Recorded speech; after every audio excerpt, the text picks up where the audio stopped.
The emperor who made Rome weep. Have you ever wondered what happens when immense power falls into the wrong hands? Imagine a leader whose actions caused so much pain that an entire city, an empire, truly mourned. This wasn't just about bad decisions. It was a deep, collective heartbreak where Rome itself seemed to weep. One emperor who caused this profound sadness was Nero. His rule wasn't just harsh. It broke people's trust and filled them with fear. Picture a leader who cared more about lavish parties than his citizens' safety. Rome faced huge fires and constant conspiracies. Nero often seemed distant, even cruel. Their world felt like it was falling apart from the inside, not by invaders, but by the person meant to protect them. It's like when you deeply trust a friend, but they keep letting you down in really hurtful ways. That feeling of betrayal and deep disappointment, multiplied across thousands, was what Rome experienced. Their hope for a good leader just faded. Here's the thing.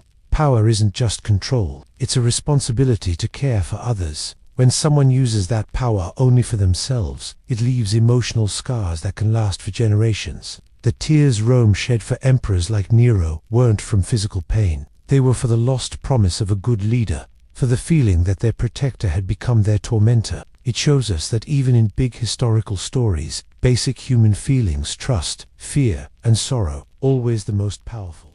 A ruler lost in his own mind. Have you ever been so lost in your thoughts, maybe worried about something small, that you didn't really hear what someone was saying? Now, imagine being the most powerful person in the world, with an entire empire depending on you, and that feeling becomes your everyday reality. This is about rulers who, for many reasons, lost their connection to the real world outside their own minds. It wasn't just a bad mood. It was a deep shift, where their fears, wild suspicions, or even grand, unrealistic dreams felt more true than the actual empire they governed. Power can be a lonely place. When everyone tells you yes, and no one dares challenge your ideas, your mind can build its own echo chamber. Your worries grow bigger, bouncing around until they become monstrous certainties. Even without proof.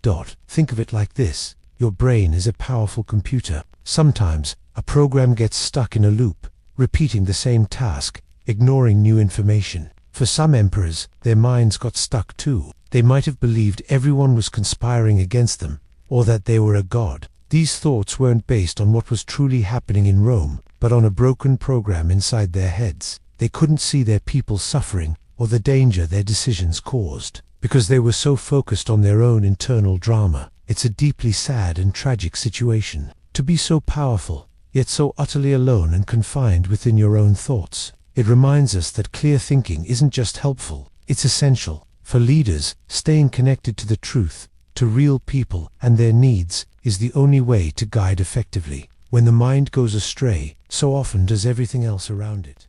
When power turns a person cruel, have you ever wondered what immense power truly does to a person? It's not just about getting what you want. Here's the thing. Sometimes, when someone gains incredible power, something inside them shifts. A desire to lead can become a need for control. Then, a willingness to hurt others to keep that control. It's like a whisper, growing louder, telling them they are above everyone. They stop seeing people as individuals. Instead, they see tools or obstacles. Think about Roman emperors. They held millions of lives in their hands. No real limits stopped their decisions. This kind of vast, unchecked power could twist even good intentions. It made them paranoid, fearing plots everywhere. When fear mixes with absolute power, cruelty often brews. They forgot human empathy. Imagine playing a video game where you're the all-powerful creator of a virtual world. At first, you make everything perfect. But if there are no rules, it's easy to start deleting things just to see what happens,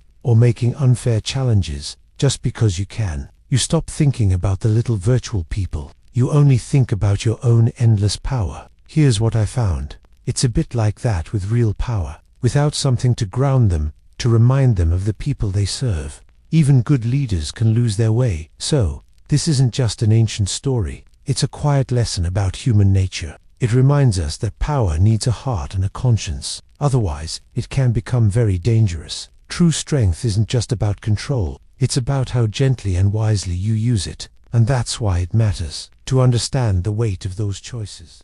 The short, violent story of a throne. Have you ever thought about what it felt like to sit on the most powerful chair in the world? Not just any chair, but the throne of the Roman Empire. For nearly 500 years, this wasn't just a fancy seat. It was a symbol of absolute control, but also a dangerous trap. It was the ultimate prize, yes, but also a poisoned cup that few could drink from without getting hurt.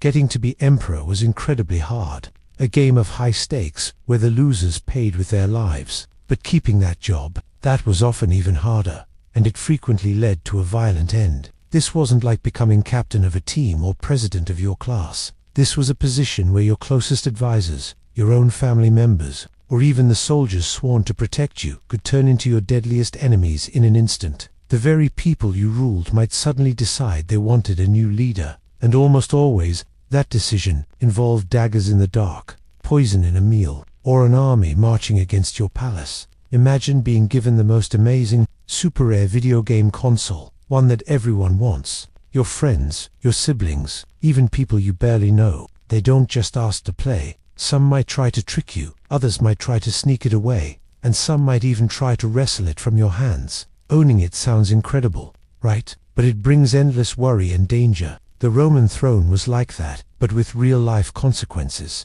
where losing the game meant losing your actual life. So, this powerful throne wasn't just a symbol of honor or glory. It was a seat of deep loneliness, constant suspicion, and often pure terror. It promised total control, but it usually delivered a life filled with fear and too often a sudden, violent end. It makes you think, doesn't it? What's the real price of having everything, when everything comes with such a heavy, bloody cost?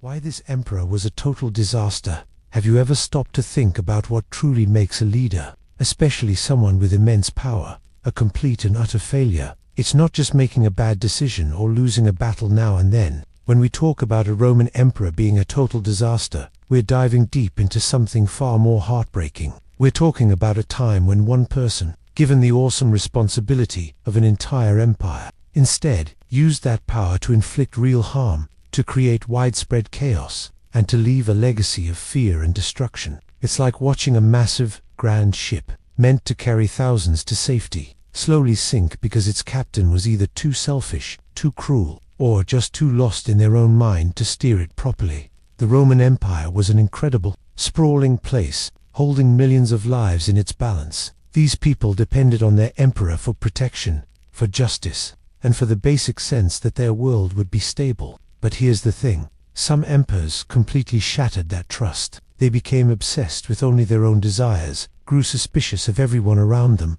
or simply enjoyed causing pain. When the person at the very top is like that, the entire structure begins to crumble. Imagine, for a moment, that the leader of your school or even your close friend group suddenly started making rules just to mess with everyone, or punishing people unfairly because they felt like it, perhaps even turning friends against each other. How would that make you feel? How would the whole group function? You'd feel scared, unsafe, and perhaps even hopeless. That chaos, that fear, those broken relationships, an emperor's disastrous reign was all of that, but on a scale so vast it echoed across lands and generations.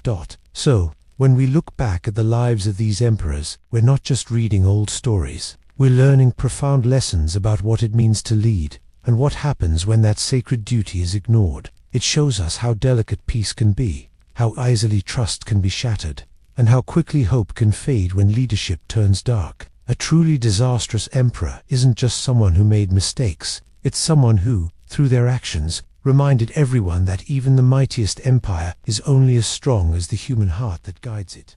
The leader who caused pure chaos. Have you ever wondered what happens when someone in charge, someone with immense power, completely loses their way? It's a scary thought, right? Imagine a captain steering a ship, but instead of guiding it safely, they start smashing into icebergs on purpose. This isn't just bad leadership. It's a kind of chaos that can tear everything apart, leaving behind fear and confusion. For the ancient Romans, sometimes a leader emerged who didn't just make mistakes, but actively destroyed the very fabric of their society. They turned what was meant to be order into a swirling mess of unpredictability and terror. Here's the thing. True chaos isn't just about things breaking. It's about the feeling that nothing makes sense anymore, that the rules don't apply, and that your world could change for the worse at any moment. Think about a classroom where the teacher suddenly decides to grade everyone randomly, or changes the test questions right before you answer them. You wouldn't know what to study, who to trust, or how to succeed. That feeling of unfairness, that constant worry about the next surprise, that's what it was like for ordinary Romans when a truly chaotic emperor sat on the throne. They didn't just make bad decisions. They made choices that made daily life a nightmare for countless people. Laws changed on a whim, people were punished for no clear reason, and the future felt completely uncertain. And that's why it matters to understand this. A leader who causes chaos doesn't just hurt individuals, they weaken the spirit of an entire nation. It teaches us that even the mightiest empires can crumble from within, not just from outside enemies. It shows us how precious stability is,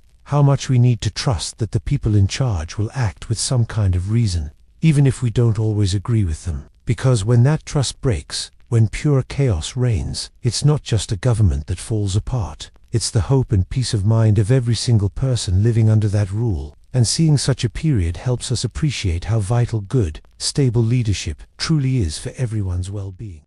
Rome's worst nightmare on the throne. Have you ever thought about what it means for one person to have ultimate power? And what if that person was not just bad, but truly awful? Here's the thing. Rome was a mighty empire, a giant machine of people and places. But even the greatest machine can break if its most important part fails. When we talk about Rome's worst nightmare on the throne, we're not just talking about someone who made a few mistakes. We're talking about an emperor whose very presence brought suffering, fear, and even ruin to millions.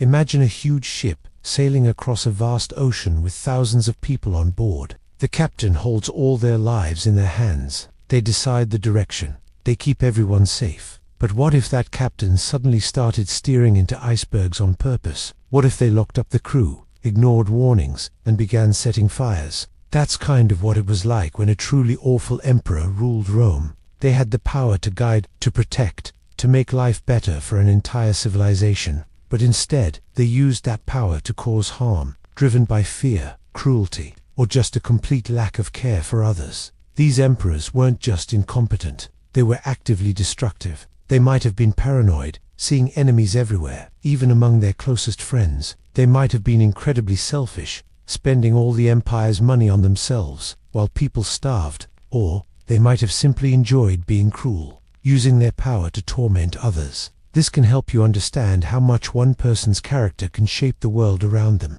especially when they sit on a throne. It makes you wonder, doesn't it? How did people endure such rulers? And what does it teach us about the very nature of power and the deep responsibility that comes with it? It's a sobering thought, knowing that one person could cast such a long, dark shadow over so many lives. He didn't just rule, he destroyed. Voiceover. When we talk about destruction, our minds often go straight to buildings falling or armies clashing. We picture battles and ruins. But what if a ruler's destruction was far more quiet, far more deadly? Imagine an emperor who didn't just defeat enemies, but slowly, deeply, destroyed the very heart of his own people. This isn't about physical damage, it's about something much deeper. The breaking of trust, the crushing of hope, the slow chipping away at everything that makes a society strong and fair. For some Roman emperors, their actions felt less like leading and more like tearing down from the inside. They didn't always need an invading army to cause ruin. Sometimes it was their own fear, anger, or terrible decisions that truly brought destruction. They might make unfair laws, or treat citizens with such cruelty that people stopped believing in their leaders, or even in justice itself. This kind of damage doesn't leave visible scars on the land, but leaves deep, invisible wounds on a nation's soul. Here's the thing. Think about a friendship. If someone you trust starts to spread rumors, or constantly lets you down, they don't physically hurt you, but they destroy the bond, right? The trust, the good feelings, they just disappear. It's a destruction of something precious, even without a single punch thrown. That's what some emperors did to Rome. They ruined the connection between the people and their government, between citizens and the idea of a good life. So, when we look back at these powerful figures, it's not just about how many battles they won or land they conquered.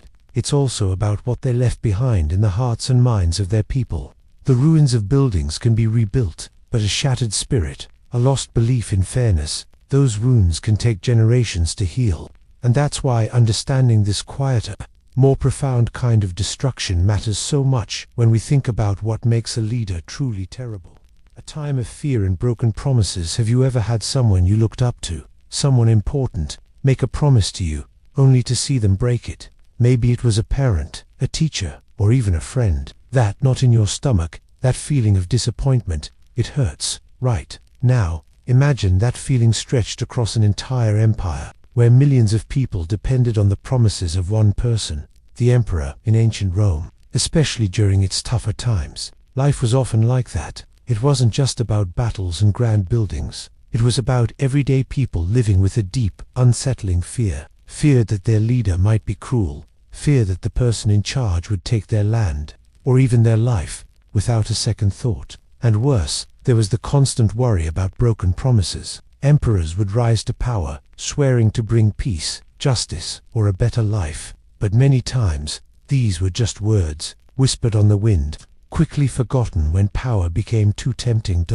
Think about it like this. Imagine your whole class is working on a big group project. Your group leader promises to do their part, to get the research done, to make sure everyone's ideas are heard. But then, they don't show up. They don't do the work. The project falls apart. That broken promise doesn't just affect one person. It affects everyone in the group. It creates stress, anger, and makes it hard to trust that leader again. For the Roman people, a broken promise from an emperor could mean chaos for an entire city or a province. This wasn't just about small disappointments. It was about a constant state of uncertainty. People lived with the heavy weight of knowing their safety, their future, even their children's well-being, could be snatched away by a single, unfulfilled word from someone at the very top. It reminds us how deeply trust connects us all, and how, once shattered, the pieces of a broken promise can cast a long, cold shadow, even across centuries.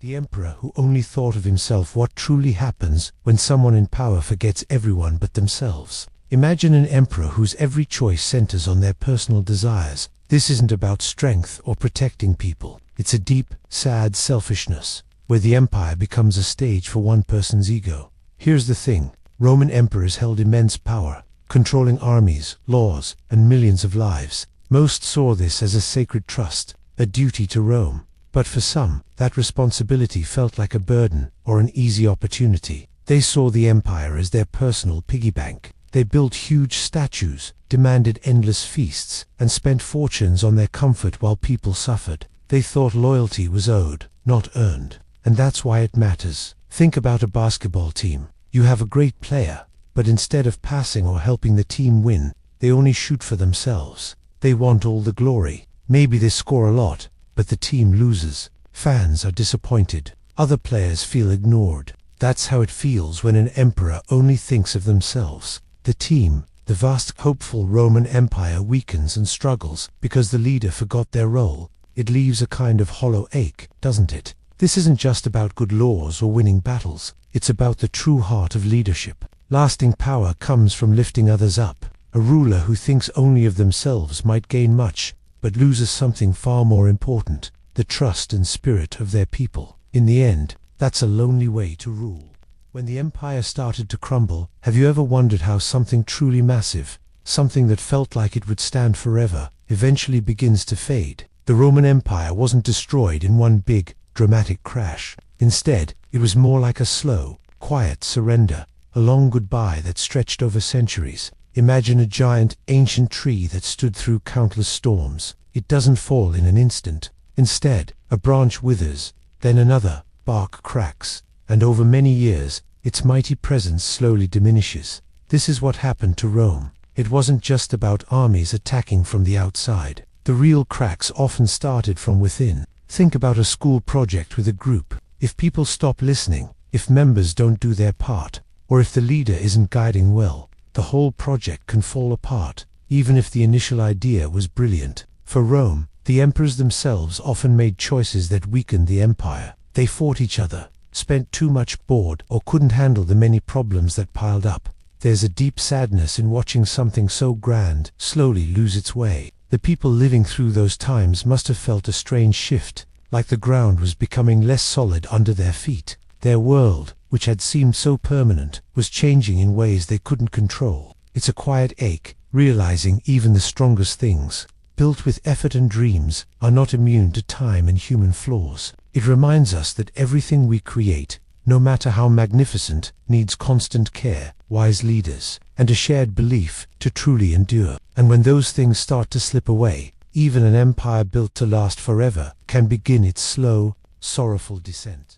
The guy who just couldn't get it right. Have you ever had one of those days where it feels like everything you touch just breaks, like no matter how hard you try, you can't seem to get anything right? It's a frustrating feeling, right? Now, imagine that feeling, but stretched over years, with the fate of an entire empire resting on your shoulders. For Rome, some emperors, despite all their power, simply couldn't get it right. This wasn't always about being cruel or unfair. Sometimes it was about being so unsuited for the job that their leadership slowly, painfully, wore down the system they were meant to protect. It's a heavy thought, having the most important role, but lacking the right heart or mind for it. Think about someone like Commodus. He inherited the empire from his father, Marcus Aurelius, one of Rome's greatest emperors. Talk about big shoes to fill. But Commodus, he just wanted to be a gladiator. He loved fighting in the arena, even if it was rigged for him to win. He spent all his time on these games, ignoring the real work of ruling. He left important decisions to others, often terrible people who only cared about themselves. So, the empire drifted. Money was wasted, people suffered, and Rome's stability started to crumble. It was like putting someone in charge of building a big skyscraper, but all they want to do is play video games in the office. The building won't get built right, or it might even fall apart. They missed the whole point of their job. And here's the thing, sometimes the greatest power can also be the heaviest burden, especially when it falls on someone who isn't ready, or doesn't care, or just misunderstands what it means to lead. It makes you wonder, right? What happens when the person holding all the cards doesn't even know how to play the game? How many people pay the price for that? It reminds us that leadership isn't just about having power, it's about understanding responsibility. Sometimes, the best choice isn't to rule, but to admit you're not the one who should. It's a quiet, sad lesson from history. His reign was all about pain. Have you ever thought about what it means when a leader, someone with immense power, only seems to create suffering? This isn't about making a few mistakes or tough decisions that hurt some people for a greater good. Here's the thing. This is about a ruler whose entire time in charge was like a dark cloud, making life miserable for almost everyone. Every day under this kind of emperor felt like living under a constant, dull ache. It's hard to imagine, but for some Roman emperors, their power wasn't used to build or protect. Instead, it was used to hurt. They brought fear, took away people's hope, and often caused real physical pain or even death without good reason. Think about it like a wound that never heals. Instead of getting better, it just gets worse, infecting everything around it. That's what a reign of pain can be like for a whole empire. The very person meant to guide and guard a civilization becomes its biggest tormentor. Consider it like a powerful, widespread sickness. Not one that makes you cough, but one that infects your spirit, your safety, and your trust. It spreads from the emperor's cruel choices, touching families, soldiers, and even the highest officials. And that's why it matters, because when one person's leadership is solely focused on their own twisted desires, the cost is paid by millions. It reminds us that power isn't just about what you can do, it's about what you choose to do with it. Even centuries later, the memory of such pain serves as a quiet warning about the deep, lasting scars cruelty can leave on history and on people's hearts. A sad chapter in Roman history. Have you ever thought about what truly breaks an empire, even one as mighty as Rome? Sometimes, the biggest challenges don't come from a fearsome enemy at the gates. No, sometimes the damage comes from within, like a sickness spreading slowly through the body. This is a sad chapter we need to talk about. Imagine a time when the powerful leaders of Rome, the very emperors meant to guide and protect, became a source of fear and instability themselves. It wasn't always grand battles and glorious victories. There were periods when emperors changed faster than the seasons, often because they were overthrown or even murdered by their own guards or rivals. Picture a country where the person in charge might be gone tomorrow, replaced by someone else just as quickly. How do you plan for the future when the present is so uncertain? How do you trust the system? It's a bit like when you're working on a big group project for school. Everyone on the team is smart, and you have all the resources you need. But then, some people start arguing constantly, or one person tries to take all the credit, or no one can agree on a simple plan. Suddenly, the project isn't failing because it was too hard, but because the team itself fell apart from the inside. All that potential, all that smartness, just wasted because the internal structure broke down. For Rome, this meant years, sometimes decades, where people lived with a knot of worry in their stomachs. The constant changes, the selfish leaders, the lack of a steady hand, it slowly, painfully, wore down the spirit of the empire. It reminds us that power alone isn't enough to build something lasting. True strength, the kind that helps something last for centuries, also needs trust, a sense of fairness, and leaders who truly care for the people, not just for their own gain. And sometimes, looking back at these moments, it's just really, really sad to see so much potential crumble from within.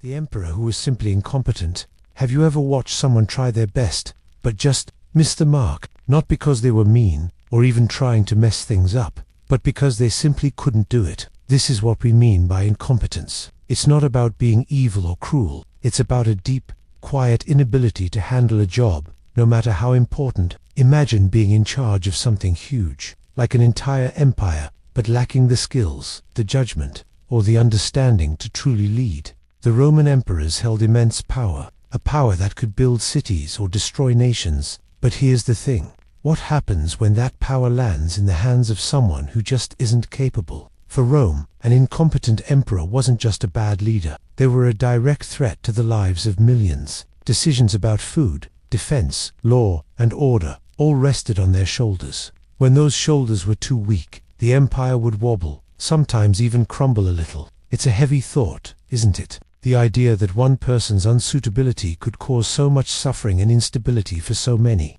It wasn't about being a villain. It was about being profoundly unfit. Think about it like this. Imagine trying to lead your school's biggest group project. You have all the resources, the smart teammates, and a clear goal. But if you can't organize tasks, understand the different parts, or make clear decisions, that project will struggle. It's not that you want it to fail, you just can't make it work well. An incompetent emperor was like that, but instead of a project grade, they were dealing with armies, economies, and people's entire lives. The saddest part about incompetence, especially in a leader, is the quiet tragedy it leaves behind. It's not a grand, dramatic fall, but a slow, heartbreaking decay, born from a simple lack of ability. It reminds us that power without skill or wisdom is a fragile, dangerous thing. Sometimes, the deepest wounds aren't caused by hatred, but by a simple, profound incapability to carry the weight of responsibility.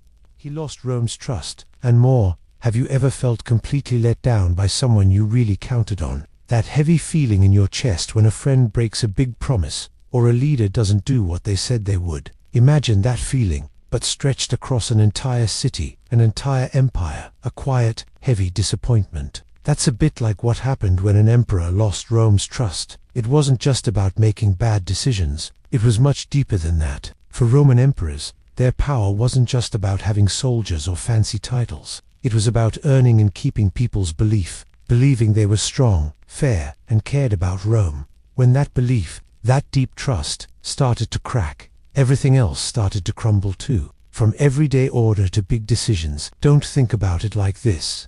Trust is like the foundation of a huge, amazing building. If the foundation is strong, the building stands tall for ages. But if tiny cracks start to appear, and then bigger ones, slowly, the whole structure becomes shaky. Even if the walls look fine, inside, everyone knows it's not safe anymore. The air itself feels different. It's a bit like a student trying to lead a group project. At first, everyone trusts them to assign tasks fairly and make sure everyone does their part. But what if the leader starts to take all the credit, or doesn't do their own work, or is just plain unfair? Slowly, the other students stop listening. They might even try to find a way to work around them. The group falls apart, not because of one big fight, but because the trust that held them together is gone. The project suffers, and so does the leader's reputation. That feeling of disappointment spreads, hard to get rid of. This kind of betrayal, this slow fading of hope, it leaves a mark. Not just on the emperor, who might lose his throne or even his life, but on the people too. They feel abandoned, confused. They lose faith in the system, in the idea that someone truly cares for their well-being. And that empty space, where trust used to be, is a really sad and dangerous place for an empire to be. It shows us how fragile even the greatest power can be, if it doesn't have the honest support of its people. A leader who made everything worse. Have you ever thought about how one person, with all the power in their hands, could actually make things much, much worse for everyone. It's a pretty heavy idea, isn't it? In the long story of ancient Rome, there were times when an emperor didn't just make a few bad choices. They steered the entire empire onto a dark path, deeper into trouble. They took what was stable, or at least just getting by, and actively made life harder for millions, sometimes for generations. Being an emperor meant carrying an enormous weight. You were supposed to protect a vast civilization, keep people safe, and make wise decisions. But sometimes, a leader did the exact opposite. Maybe they ignored good advice, or put their own selfish desires first. Perhaps they were simply bad at governing. Because their position was so powerful, their mistakes were never small. They didn't just affect one street or town. Their bad choices rippled out, touching every family, soldier, and merchant across the Roman world. It's like being on a big school project. If one person has a really important part, say the main research, and they just mess it up, or hand in nothing at all, suddenly everyone's grade, everyone's hard work is at risk. It can bring the whole project down. These emperors weren't just unpopular or a little frustrating. Their rule often led to true hardship and fear. Food prices soared, armies lost battles, honest people faced injustice, and the very feeling of hope started to fade away for many. It's a sad but real part of history, showing us the deep human cost of when leadership goes terribly wrong. It makes you think about how much trust we place in those who lead, and how truly important it is for them to consider the profound impact their character and decisions have on the well-being and future of all. When we see such a downfall, it quietly reminds us to value those who strive for good, no matter how small their role.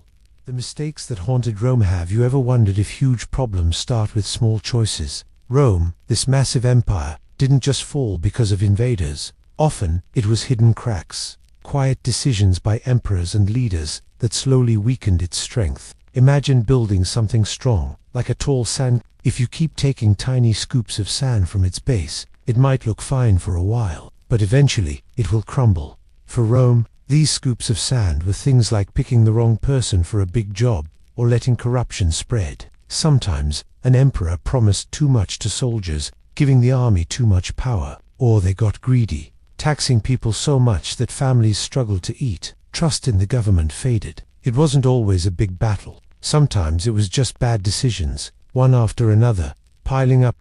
Think about a group project at school. If everyone ignores their small part, saying someone else will do it, or it's not a big deal, what happens? The project slowly falls apart. One person forgets a paragraph, another doesn't check facts, and soon, the whole thing is a mess. That's kind of what happened in Rome, but on a huge scale. Emperors made choices that seemed smart for them, but they ignored the long-term health of the empire. They forgot that trust, fairness, and looking out for everyone were the glue holding Rome together. Here's why this matters to us today. History isn't just old facts, it's a lesson book. It shows us that even the most powerful leaders can make choices that lead to ruin. It reminds us that our own small decisions can have a big effect. So, looking back at Rome, we see a clear warning. Ignoring problems can be a silent destroyer, more dangerous than any clear enemy. Just a placeholder, but a bad one.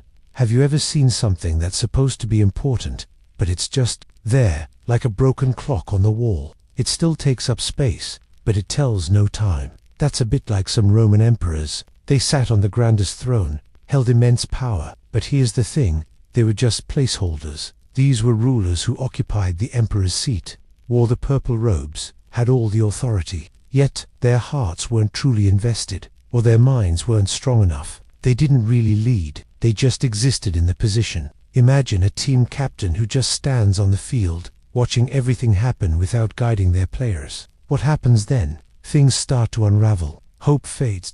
It's a quiet, profound sadness, isn't it? To be given everything, the chance to shape history, to truly change lives for the better, and yet, do nothing good with it. Sometimes, they didn't just do nothing, they actively made things worse through weakness or indifference. Their time on the throne became an empty promise, a silent echo of what could have been. Their names might be whispered, but not for greatness. More like a shadow where a guiding light should have shone, leaving the empire to drift. Think about your favorite video game. You need a key item to finish a level, but the game gives you an item that looks important, but does absolutely nothing. It takes up space in your inventory, but offers no help. It just sits there, making the game harder because it's not what you need. That useless item is a placeholder, a bad one. It hinders your progress by denying you what you truly require. That's the silent tragedy of a placeholder emperor. They weren't always cruel or evil in the dramatic movie way. Often, they were just lost, or weak,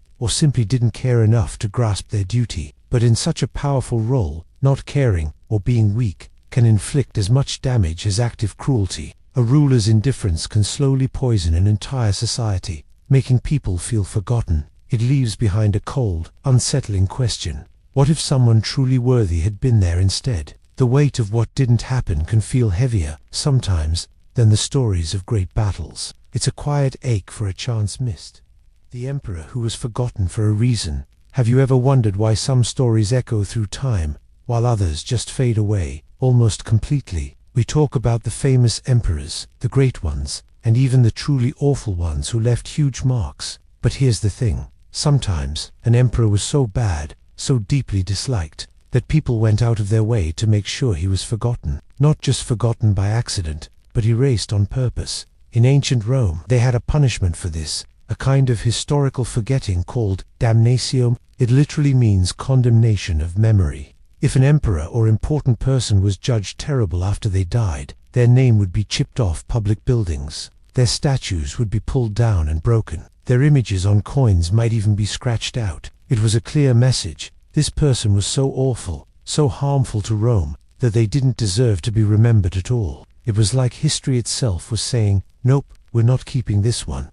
Think about it like this. Imagine a really bad leader for your school club or sports team. Someone who was unfair, made everyone feel small, and completely messed things up for the team. When that person finally leaves, nobody wants to talk about them anymore, right? You don't want to see their picture in the yearbook or hear their name. You want to pretend they were never there, so you can all move on and make things better. It's not just forgetting, it's choosing to forget, so healing can begin. So, when we come across an emperor whose story is barely a whisper, whose name doesn't pop up in many old books, it might not be because he was boring. It might be because his actions were so destructive, his rule so filled with pain, that the people who lived through it decided he simply wasn't worth remembering. History, in a way, delivers its own quiet judgment. It reminds us that what we choose to remember, and what we choose to let go of, tells us a lot about our values and what truly matters.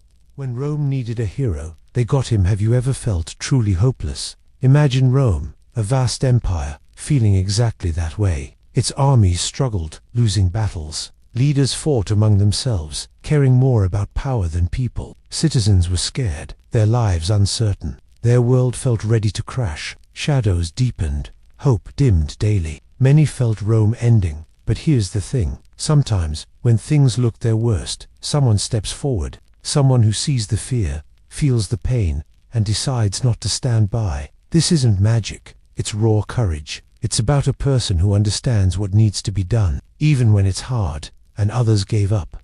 Think about a team losing badly in a big game. Everyone's heads are down. Fans leave, sure of defeat. But then, one player, perhaps not the star, tries something bold. They make a great play, inspires teammates. Suddenly, the energy shifts. The team starts to believe. That spark changes everything, for the game and how people feel. Rome, many times, desperately needed that spark. It needed someone brave to step up when the idea of Rome seemed to be crumbling. Often, a powerful emperor, burdened with immense problems, answered that call.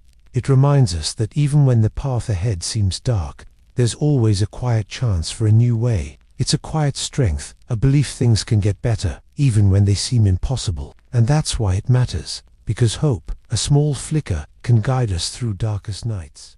A very short ride on the imperial throne. Have you ever thought about what it truly means to hold immense power, even if just for a fleeting moment? Imagine the entire Roman Empire, a vast world, resting on your shoulders. Now imagine that feeling lasting only for a breath, a few weeks, or even a couple of months. Here's the thing, not all Roman emperors enjoyed long, glorious reigns. For some, their time on the imperial throne was incredibly short, a mere flash in the long story of Rome.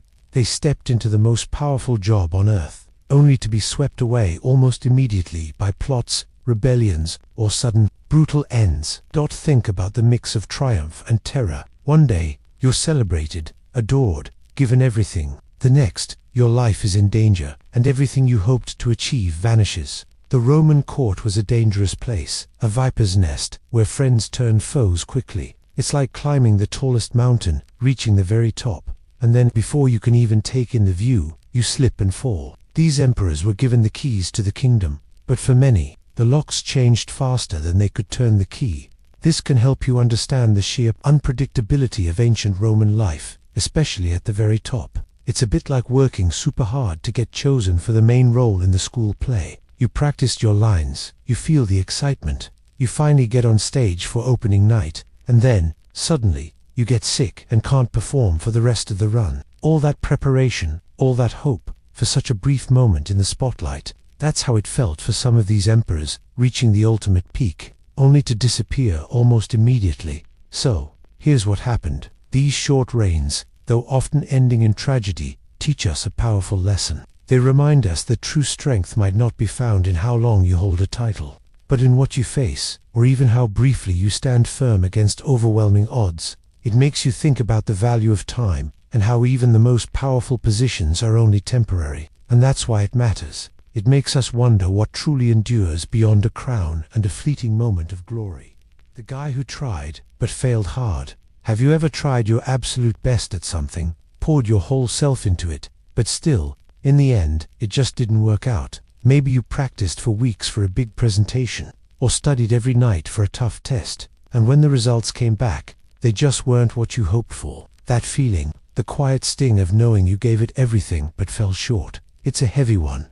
Imagine that feeling, but multiplied by the weight of an entire empire. That's a bit like the story of Emperor Otho. He wasn't born into power, and he certainly didn't seize it through clever, long-term plots. He became emperor during one of Rome's most chaotic times, a period famously called the Year of Four Emperors. It was a whirlwind of ambition and betrayal, where the empire felt like a ship caught in a violent storm, tossed by giant waves. Otho, in his short time, truly tried to steady that ship. He tried to bring order, to heal the deep cracks after years of turmoil. He even tried to avoid a massive civil war with another general, Vitellius, by offering to share power. He wanted peace, but the forces around him, the deep-seated loyalties and rivalries, were simply too strong. It was like trying to stop a waterfall with your bare hands, an impossible task. No matter how much effort you put in, when his armies were defeated, Otho faced a terrible choice. He could have kept fighting, prolonging a bloody civil war that would have torn Rome apart even further. But he saw the cost, all the young lives that would be lost, and made an agonizing decision. He chose to end his own life, not out of weakness, but to prevent more bloodshed, to spare his people from further suffering. It was an act of profound, heartbreaking sacrifice. Sometimes, true strength isn't about winning at all costs, but about understanding when to stop, when the fight itself will cause more harm than any possible victory. His story reminds us that even when our efforts fall short, the intention behind them, the desire to do good, can still echo with a quiet kind of nobility. It's a sad truth that sometimes the hardest tries lead to deep failures, but even then, those failures can teach us about courage and compassion. Not terrible, but definitely not good. Think about this. What does it mean to be a leader who isn't a monster, but also isn't a hero? It's a quiet, strange space in history, isn't it? Here's the thing. Ruling an empire as vast and powerful as Rome was an unbelievably heavy job. Some emperors fell right into this difficult middle ground. They weren't like the truly evil ones we hear about, who caused widespread suffering and fear. Their names don't make you shiver. But they also weren't the amazing, wise leaders who built incredible things or brought peace for generations. Their reigns don't inspire grand tales. These emperors just were. They managed to keep the empire running. Mostly, the world didn't fall apart on their watch, but it didn't exactly shine brighter either. Maybe they faced problems too enormous for any single person to fix. Maybe they simply weren't cut out for such a massive role, even if they tried their best. It's like a quiet sigh of, oh well, when you look back at their time in charge. No great damage, but no great good either. You can think of it like being on a big sports team. You're not the star player who scores all the amazing goals, the one everyone cheers for. You're not the one who makes all the big plays, but you're also not the player who messes up every time or lets the other team score. You show up, you do your part, You don't really hurt the team's chances, but you don't really help it win the championship either. The team just keeps playing, and that's okay, sometimes, but it's not inspiring, is it? It's not a legacy that people talk about for centuries. And here's what I found when we think about these kinds of emperors. It's a quiet reminder that simply not failing isn't the same as truly succeeding. It's a subtle sadness, almost, the lost chance for something genuinely great. It teaches us about the weight of expectation and the simple human difficulty of truly standing out. For good or for bad, when history judges you so harshly.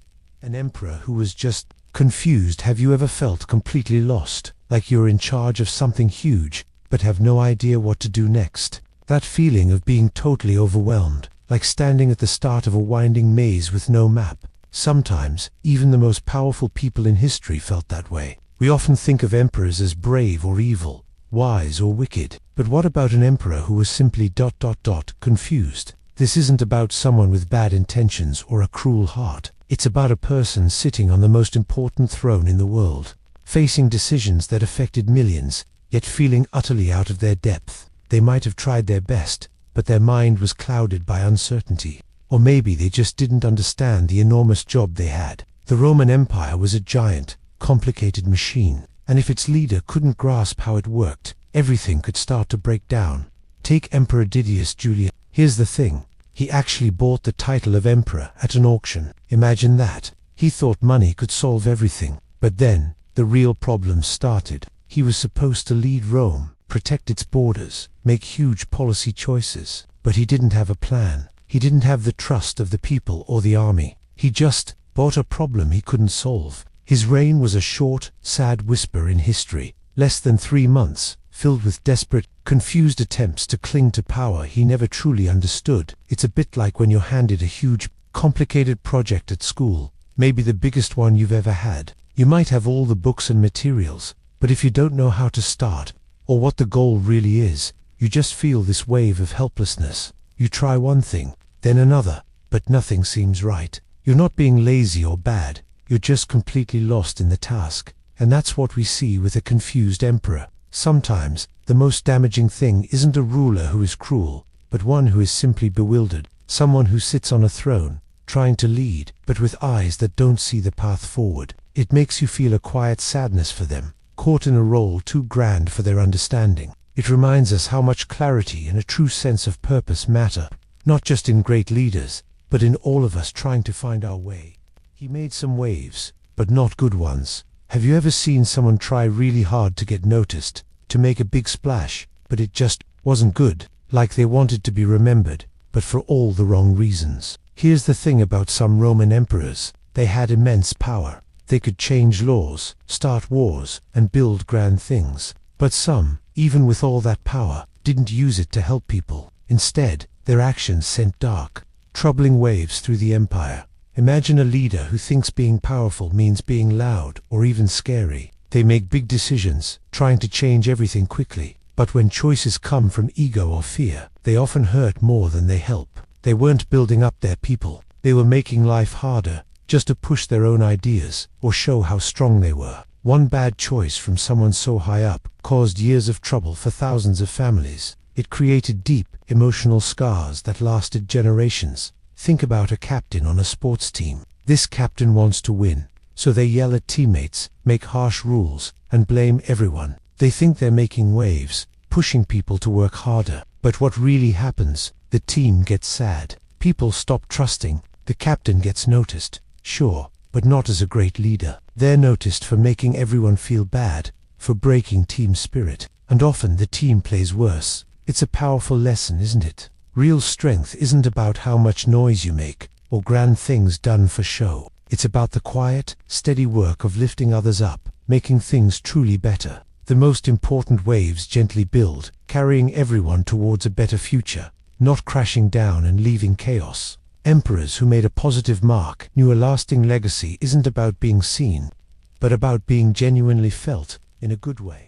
The ruler who left Rome no better off. Have you ever felt like you worked really hard on something, but when it was all done, nothing seemed to change much? Like you put in the time, but the world around you stayed exactly the same. That feeling, that quiet sense of a missed chance, is what we consider when we look at a ruler who left Rome no better off. This isn't about the emperors who were terrible, who burned cities or started awful wars. No, those rulers leave a clear, painful mark. This is about something different. It's about a leader who simply occupied the top spot.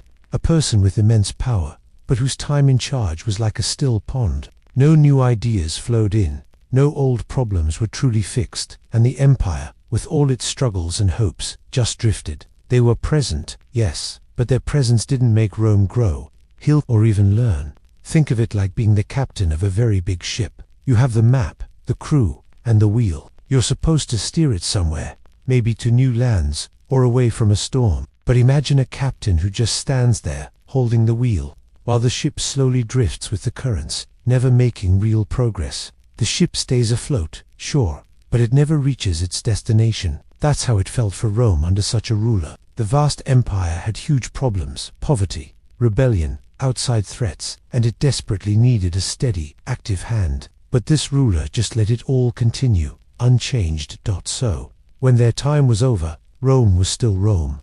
It hadn't gotten worse in a dramatic way, but it hadn't gotten better either. Nothing truly changed. And maybe that's one of the saddest kinds of leadership failure, not causing ruin, but simply causing nothing at all. It makes you wonder, what's the point of holding so much power if you leave no positive mark? It's a quiet tragedy, a lost opportunity for greatness, a name you might not even know. And why have you ever thought about the people history forgets? When we talk about Roman emperors, big names come to mind: Caesar, Augustus, Nero. They built empires, fought battles, did terrible things. But what about emperors whose reigns weren't filled with drama or huge wars? What about the ones who just kept things running, day after day? Sometimes, an emperor's most powerful act isn't conquering new lands or building great monuments. True strength often means preventing disaster. It means working behind the scenes to keep peace, ensure enough food, keeping millions of lives stable. They might not have exciting stories. Their story is often one of quiet, steady leadership. Think about Antoninus Pius. He reigned for over 20 years, from 138 to 161 AD. His time is often called Rome's most peaceful and rich period. He launched no huge wars, murdered no rivals. He just governed. He focused on making life better for Romans, fixing roads, helping orphans, keeping the empire strong from within. It's like the quiet person in your group project who makes sure everyone does their part, checks facts, keeps the team organized. They might not be the loudest, but without them, everything falls apart. Their steady effort creates success. Antoninus Pius was like that for Rome. His power wasn't showy. It was the strong, deep power of consistent care. And that's why his name might not be as famous. We often remember chaos, heroes, or villains. But sometimes, the greatest help is just to ensure calm, hold things together, let people live without fear. It reminds us that strength can look many ways. Sometimes the most important work is done without a shout, quietly keeping the world turning, one steady moment. He had a chance, but blew it. Have you ever felt that deep pit in your stomach? The one where you had a perfect shot at something, and you just blew it. Even powerful people felt this. Roman emperors, like rock stars, held immense power. They had a chance to truly change their world. But power doesn't always mean wisdom. It just gives you the biggest stage. Imagine an emperor, new on the throne. People are hopeful. The empire is strong. He has advisors, armies, money. The future looks bright. He could build peace, fair laws, help his people, and be remembered as great. But then, slowly, bad choices begin. Maybe it's pride, fear, or just not caring enough. He stops listening, making selfish decisions. That bright future fades, choice by choice. It's like being the best player on a basketball team. You have the ball, the clock is running out. You have an open shot to win. Everyone is watching, but you get distracted. You try a needless move. You lose the ball. The buzzer sounds, game over. You had the chance, the skill, the moment, but you didn't make it count. That what-if feeling really stings. This isn't just about emperors. It's about how our choices ripple out. Every day, we face crossroads. We have chances to be kind, work hard, learn. Sometimes, we miss them. We pick an easier path, or let a good moment slip away. It makes us think about the weight of each decision. What future did we lose because we weren't ready or didn't value the chance? the emperor who was more of a problem. Have you ever thought about what happens when the leader, meant to guide everyone, becomes the biggest challenge? Strange idea, isn't it? Usually, we look to those in charge to solve problems, to make things better. But sometimes, the person at the top actually is the problem. And this happened in ancient Rome more than once. One emperor truly fits this description, Caligula. For centuries, people have spoken about him with a confused sadness. He wasn't just a bad leader because he made poor decisions or wasn't smart enough. No, Caligula seemed to be a problem because of who he was. He was known for being unpredictable, cruel, and sometimes a little bit mad. Imagine if your principal, instead of leading the school, suddenly made rules just to annoy students, or tore down parts of the building for no reason. How would the school feel? Everything would become uncertain, even scary. Caligula's reign was short, but it felt like a storm. He spent vast amounts of money on wild parties, insulted senators, and even tried to make his horse a consul, which was like a super important government job. Think about that. It wasn't just silly. It showed a deep disrespect for the traditions and the serious work of governing. His actions weren't just personal quirks, they shook the entire empire. When the person in power doesn't care about their role, or worse, uses it to cause chaos, everyone suffers. It's like when the main character in a video game glitches out and starts attacking their own team.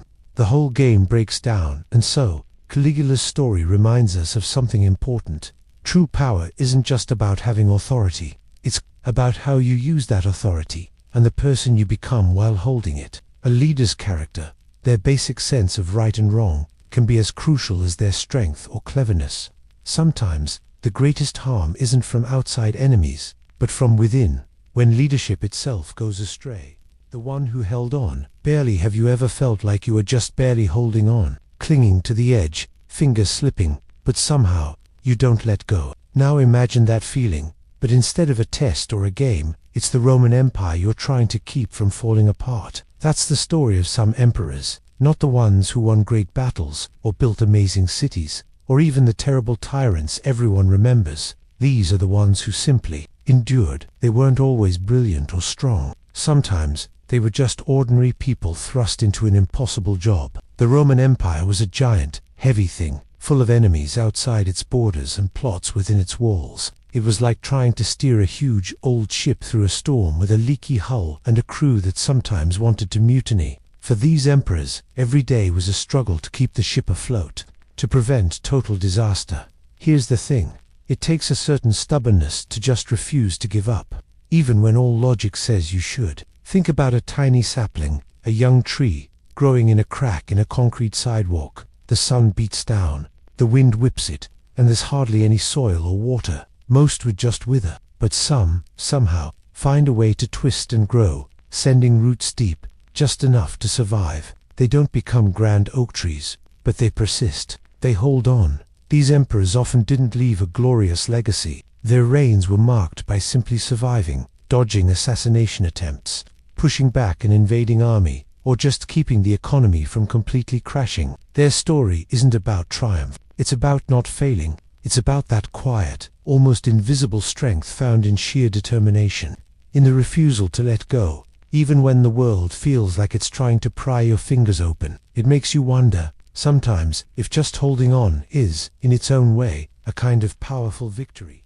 A mixed bag of decisions. Have you ever made a choice that felt completely right at the time, but then led to some unexpected problems later on? Or maybe a really tough decision that turned out to have both good and bad sides, all mixed together. Here's the thing. Roman emperors faced this kind of challenge every single day, but on a massive scale. Their decisions were rarely simple, clear-cut choices between good and evil. Instead, they were often a true mixed bag, like reaching into a grab bag and pulling out both a sparkling jewel and a rough stone dot. No emperor was just one thing, a hero or a villain through and through. Many of them genuinely tried to do what was best for Rome, to protect its people or make it stronger. But even their best intentions could sometimes lead to terrible results. And sometimes, a harsh decision that seemed awful at first might actually bring some long-term good. Think about the heavy weight of a crown. Every single choice, from starting a new war to deciding who would lead an army,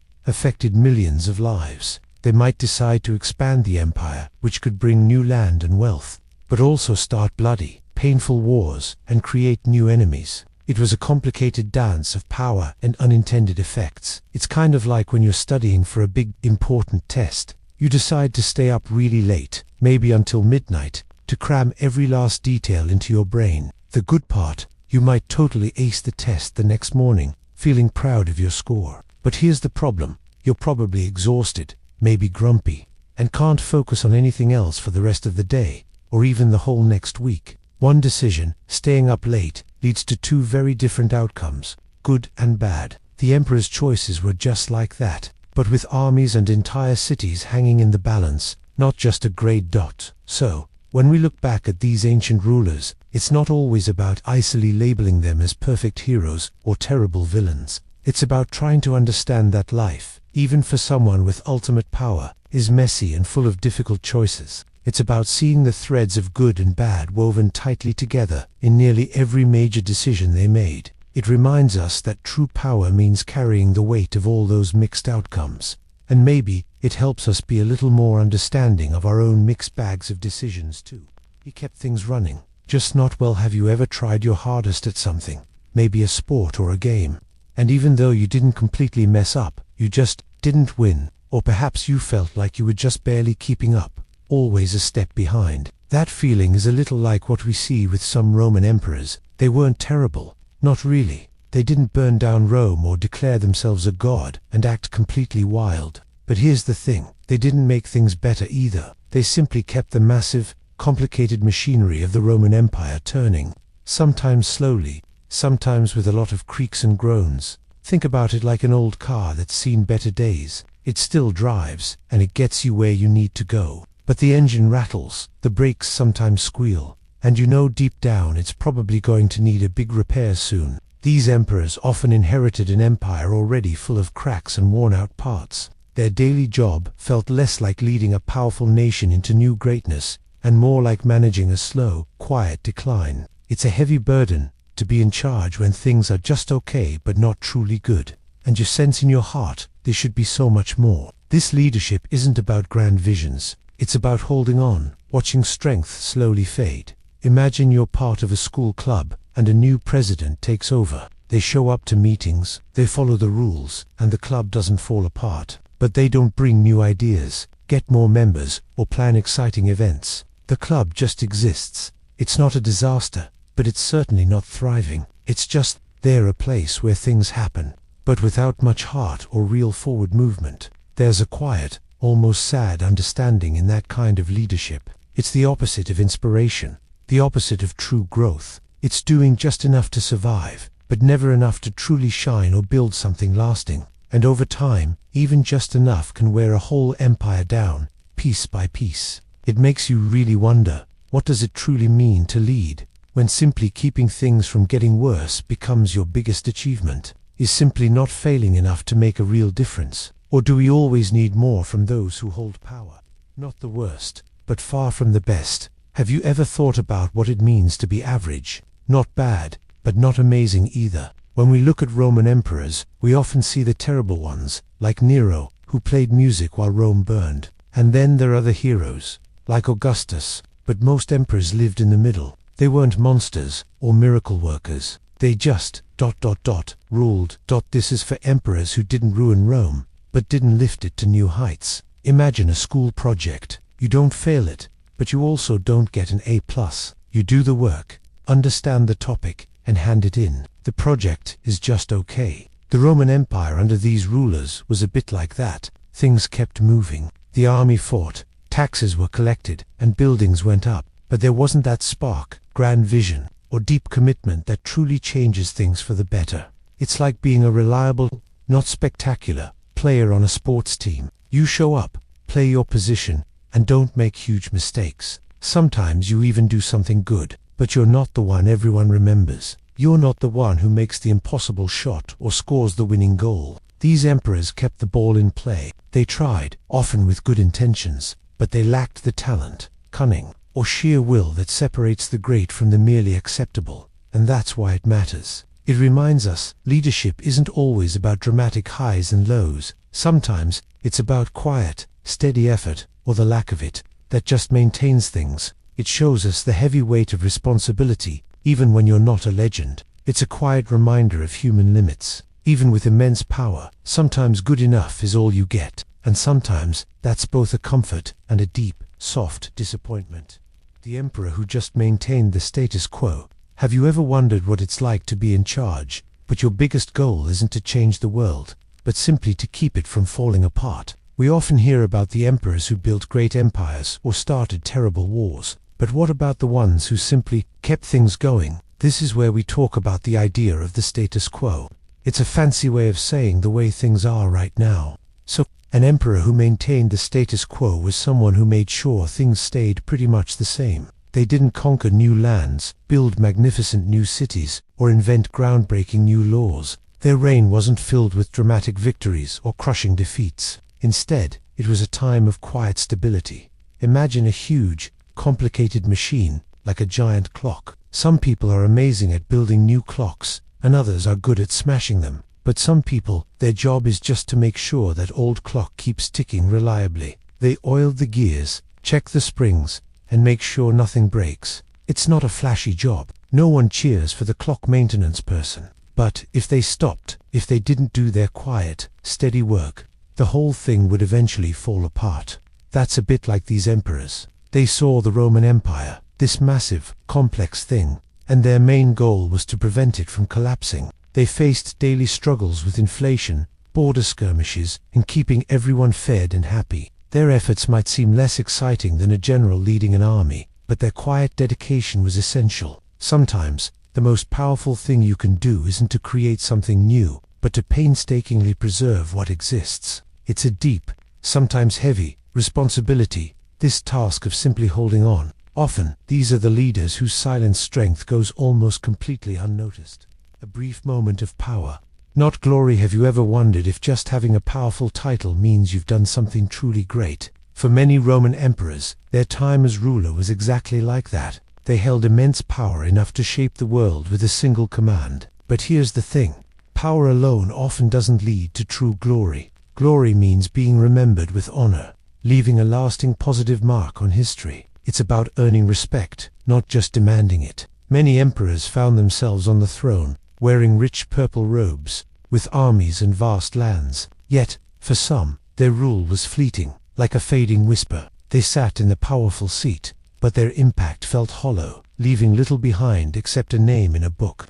With no great deeds. Think about being chosen as a team captain. You have the official power, but if you don't lead well, or only focus on yourself, people won't remember you as a great leader. You had a brief moment of power, but didn't earn lasting respect or glory. That's how it was for some Roman rulers. They grasped the world in their hands, but their reign was a quick flash, a temporary light fading without illuminating anything meaningful. They simply occupied Earth's most powerful seat for a moment, too short or unremarkable to truly matter. It makes you wonder, doesn't it? What's the real value of power if it doesn't lead to something lasting and good? True greatness isn't just about the position, it's about the purpose you find, and the genuine difference you make. Real glory is earned, not given. It comes from how you serve.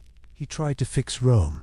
Have you ever felt that ache when something important starts to fall apart? Maybe it's a friendship, a team, or a project you really care about. You feel this strong pull to fix what's broken. That's a bit how some Roman emperors felt. Standing at the top, they looked down at their enormous empire. Rome, seeing it struggle. This was no small fix. Rome was huge, a web of people and places, tangled with deep problems. Unfairness, poverty, and power-hungry leaders tore it apart. It was like an ancient machine, groaning, close to breaking. One emperor saw this coming. He wasn't perfect, but felt the heavy weight of it all. He thought, I have to try. So, he did. He brought new ideas, made new rules, and tried to change how people acted. Think about fixing a big problem in a school group project. Not everyone agrees, or some don't want to listen. You try your best, but aligning everyone is hard when problems are centuries old. He tried to mend old issues in just a few years. Here's the thing. Even with good intentions and power, fixing something so vast and old goes only so far. Maybe he made things a little better, for a while. But Rome's deeper issues were like a big river. You can build a wall, but water still finds new paths. It's a quiet, sad truth. Some wounds run too deep. strongest efforts might only slow down what's coming, leaving echoes of what couldn't be saved. It reminds us, even the most powerful face forces bigger than themselves. The guy who faced big challenges. Have you ever felt like the weight of the world was on your shoulders? Like a moment where everything depended on you? Imagine being an emperor of Rome. It wasn't just fancy robes and endless feasts. For many, the job meant staring down challenges that would make most people crumble. These rulers faced enormous problems, almost every day. Think about keeping a massive empire together. It stretched across so many different lands, with so many kinds of people, all with their own needs. There were constant wars, enemies always trying to break through borders. Sometimes, worse, rebellion sparked inside Rome itself. And then there were terrible plagues or famine, wiping out towns. Every decision an emperor made could mean life or death for thousands. They felt this incredibly heavy burden, a pressure most of us can barely imagine. It's a bit like being the captain of a gigantic ship caught in a relentless storm. You have to steer through massive waves, fix things, keep the crew calm, and desperately hope you don't sink. But here's the thing. This ship is an entire civilization, and the storm is pure chaos. So, when we consider these emperors who faced such monumental challenges, we see beyond just power or grand statues. We see immense courage, yes, but also a deep, perhaps lonely, resilience. It makes you wonder what true strength really is. Is it just about always winning, or is it about how you carry the heavy load, even when it feels impossible? It's a quiet testament to the human spirit, trying to hold things together when the world feels like it's falling apart. And sometimes, that's the most powerful story of all. When an emperor was just okay. Have you ever thought about the emperors who weren't super famous heroes or terrible villains? The ones we don't always read about in thrilling stories. We often focus on the brightest stars, or the darkest shadows. But what about the emperors who were just, oh, here's the thing. Just okay doesn't sound very exciting, does it? But for millions in the vast Roman Empire, an okay emperor could mean everything. It meant the world didn't fall apart. Armies didn't always win huge battles, but they didn't always lose them either. People could go to sleep without fearing immediate disaster, and without expecting some grand new age of peace. Their rule was often quiet and steady. These emperors weren't known for amazing victories or terrible cruelty. They simply kept the machine running. Imagine a long car trip. You need a driver who gets you safely from point A to point B. They don't have to break speed records or perform fancy turns. They just need to stay on the road, follow the rules, and make sure everyone arrives. That's what an okay emperor did. They maintained order, managed money, and kept borders relatively safe. Their rule was sometimes a little bit boring, but here's why that matters deeply. In a world of big egos and constant danger, sometimes the greatest gift a leader can give is stability. Not making things worse is, in its own way, a huge achievement. It meant fewer wars, fewer famines, and fewer sudden changes that could ruin people's lives. It shows us true strength isn't always about being loud or dramatic. Sometimes, it's about the quiet, steady work of just keeping things together, day after day. It's a reminder that even in power, most people are simply trying to do their best to hold steady for a while. His legacy is a bit blurry. Have you ever tried to remember a dream from last night, but some parts are just ... fuzzy? You know that feeling. You recall the detail here, a moment there, but the full picture just won't come into focus. Well, sometimes, history is a lot like that, especially when we look at certain Roman emperors. Their stories, their reigns, their whole lives, they feel a bit blurry to us now, like an old photograph faded by time. Here's the thing about trying to understand someone who lived thousands of years ago. We rely on what was written down, and often, those records are incomplete. Imagine if your entire life story was only told through a few old texts, written by people who loved you, or by people who really didn't. It's tough to get a clear, fair sense of who that person truly was, right? Scrolls got lost, fires happened, or maybe, nobody important thought to write much about a specific emperor. So, we're left with gaps, with guesswork. Think about looking at a really old family photo. It's grainy, some faces aren't clear, and you have to guess what everyone was feeling or doing. You can see the outlines, but the sharp details, the emotions in their eyes, they're just not there. That's a bit like trying to understand an emperor whose legacy is blurry. We see the big events, the names, but the reasons why they acted, their true intentions, the everyday choices that shaped them, those parts are missing, and that's okay. it teaches us something important about history itself. Not every story has a clean beginning, middle, and end that we can fully grasp. Sometimes, the most powerful lesson is realizing that the past is messy, full of shadows and silence. It reminds us to be patient, to be humble, and to accept that some mysteries might just stay mysteries. It shows us that even with all our efforts, some lives remain whispers on the wind, leaving us to wonder and connect the dots as best we can. A leader who had some good ideas, but ... Have you ever tried your absolute best at something, poured your heart into it, only for it to fall apart anyway? Maybe your intentions were good, your plan clear, but it just didn't work out. It's a crushing feeling, isn't it? To see hopes fade, not because you were bad, but because life is complicated. Well, that feeling wasn't new for some Roman emperors. Not every leader on our list was a monster or a fool. Some were brilliant, even kind, with big ideas to fix Rome's many problems. They saw the poverty, the struggles, and wanted to make things better. They planned huge projects, dreaming of a peaceful empire, believing their vision would change everything. But here's the thing about leading an entire world. Rome was vast. It was like steering a colossal ship through a raging storm, with a fighting crew and hidden icebergs. An emperor's good intentions, even smart ideas, could crash against the harsh realities of politics, war, famine, or bad luck. The world often had its own plans, ignoring the best-laid ones. Think about a science fair project. You spend weeks researching, designing a clever experiment, convinced it will prove your hypothesis. You follow every step, but then, something unexpected happens. Equipment malfunctions, samples react differently, or your data doesn't show what you expected. Your idea was solid, your huge effort, but the outcome wasn't what you hoped. It's not a failure of character, but a collision with reality. And that's why this type of leader is so fascinating and a little heartbreaking. To sit on the throne, with all that power, and genuinely try to do good, only to watch your efforts turn to dust or cause unintended harm. History judges by results, which is fair, but sometimes we can feel empathy for those who reached for greatness with good hearts, only to find the world too stubborn, chaotic, or cruel for their visions to fully bloom. It's a sad wisdom. Even pure intentions can crumble under immense pressure.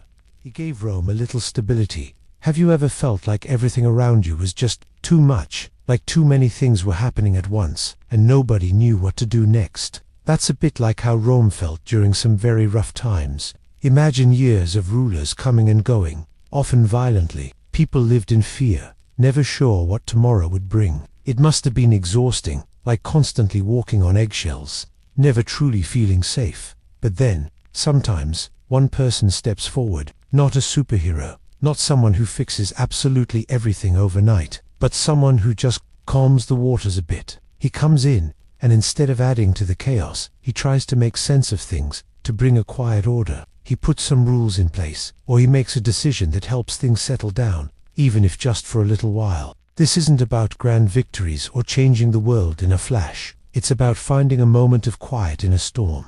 Here's the thing, stability, even a little bit, is a powerful gift. Think about when your classroom is really loud and everyone is talking over each other. It's hard to focus, right? Your brain feels fuzzy. But then, if the teacher just asks for quiet and everyone settles down, even for a few minutes, you can finally hear yourself think. That small shift, that little bit of order, really changes everything. You can breathe deeply. You can finally understand what's happening.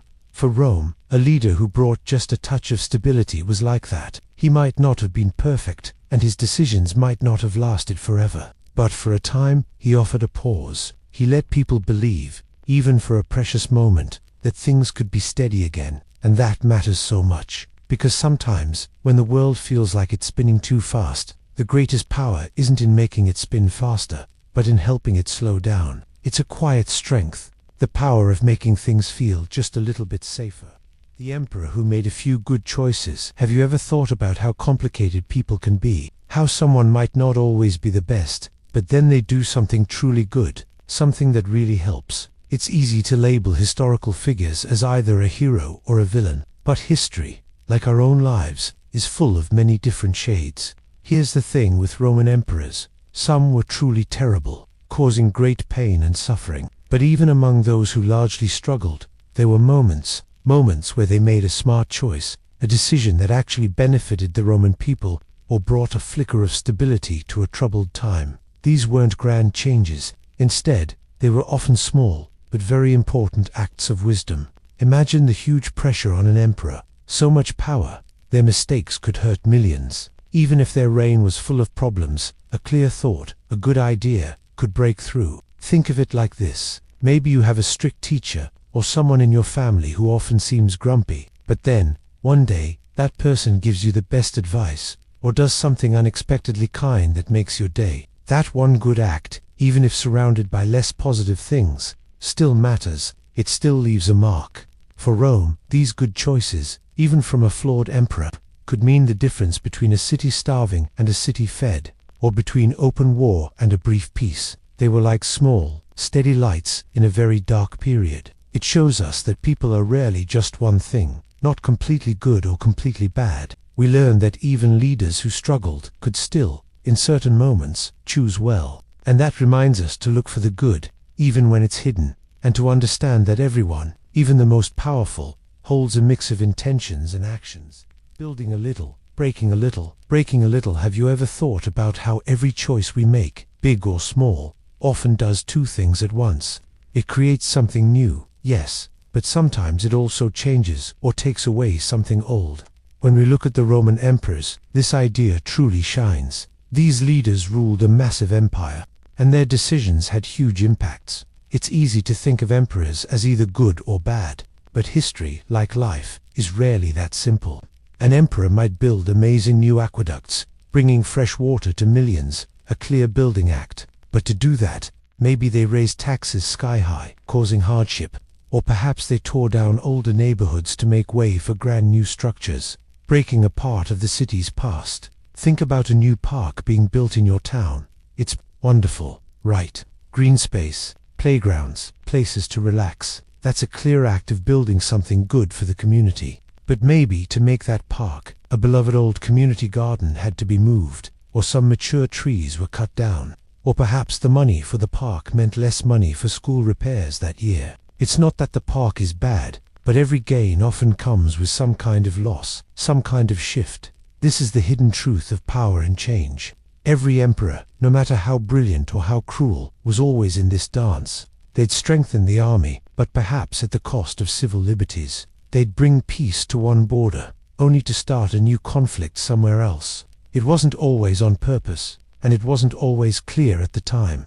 Their actions created ripples, some good, some challenging, spreading far beyond their reign. So, when we think about their legacies, we need to remember this delicate balance. What was gained, and what, perhaps unknowingly, was lost or changed. It's a quiet reminder that every act leaves a mark, seen and unseen. Not a disaster, but no hero either. Have you ever learned about someone in history where things weren't terrible, but also not amazing? It's like that with some Roman emperors. We often look for the great heroes who built amazing things or won impossible wars. We also remember the villains, the cruel rulers who brought their empire down. But many emperors fell somewhere in the middle. They weren't a huge disaster, causing ruin and chaos. But they certainly weren't the shining hero who saved the day or changed the world forever. They just ruled.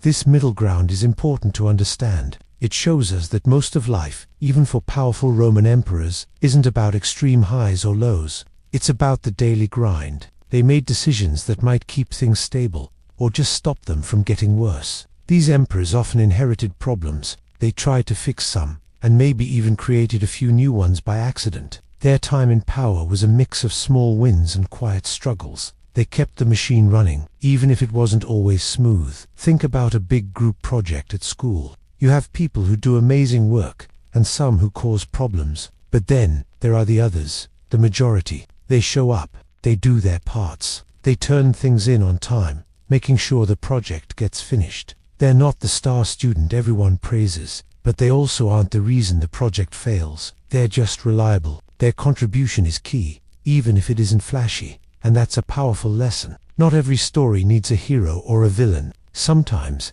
the most common story is about someone who just does their best. They navigate challenges. They leave things not much better, but also not much worse. It reminds us that steady hands, even ordinary ones, keep the world turning. There's a quiet strength in just making it through, in holding things together. That kind of leadership, while maybe not sung about, is a huge part of history. The guy who did his job, mostly. Have you ever thought about what it means to just ... do your job, not be a hero, not a villain, but simply show up and handle things? In the wild, dramatic story of Roman emperors, some were madmen, others built empires, but there were also emperors who just existed. They weren't legends for greatness or monsters for cruelty. They held the reins, mostly kept the ship afloat, then passed it on. It's easy to focus on the extremes, isn't it? The emperors who killed their families or expanded Rome's borders, but sometimes the real story is in the quiet hum of stability. Imagine being in charge of a vast empire, a world bigger than you could truly grasp, with millions of lives hanging on your decisions. The pressure must have been crushing. For some, the greatest achievement wasn't conquering new territory, but simply not letting everything fall apart. They didn't try to be a blazing sun, but more like a steady moon, reflecting enough light to guide, even if it wasn't their own.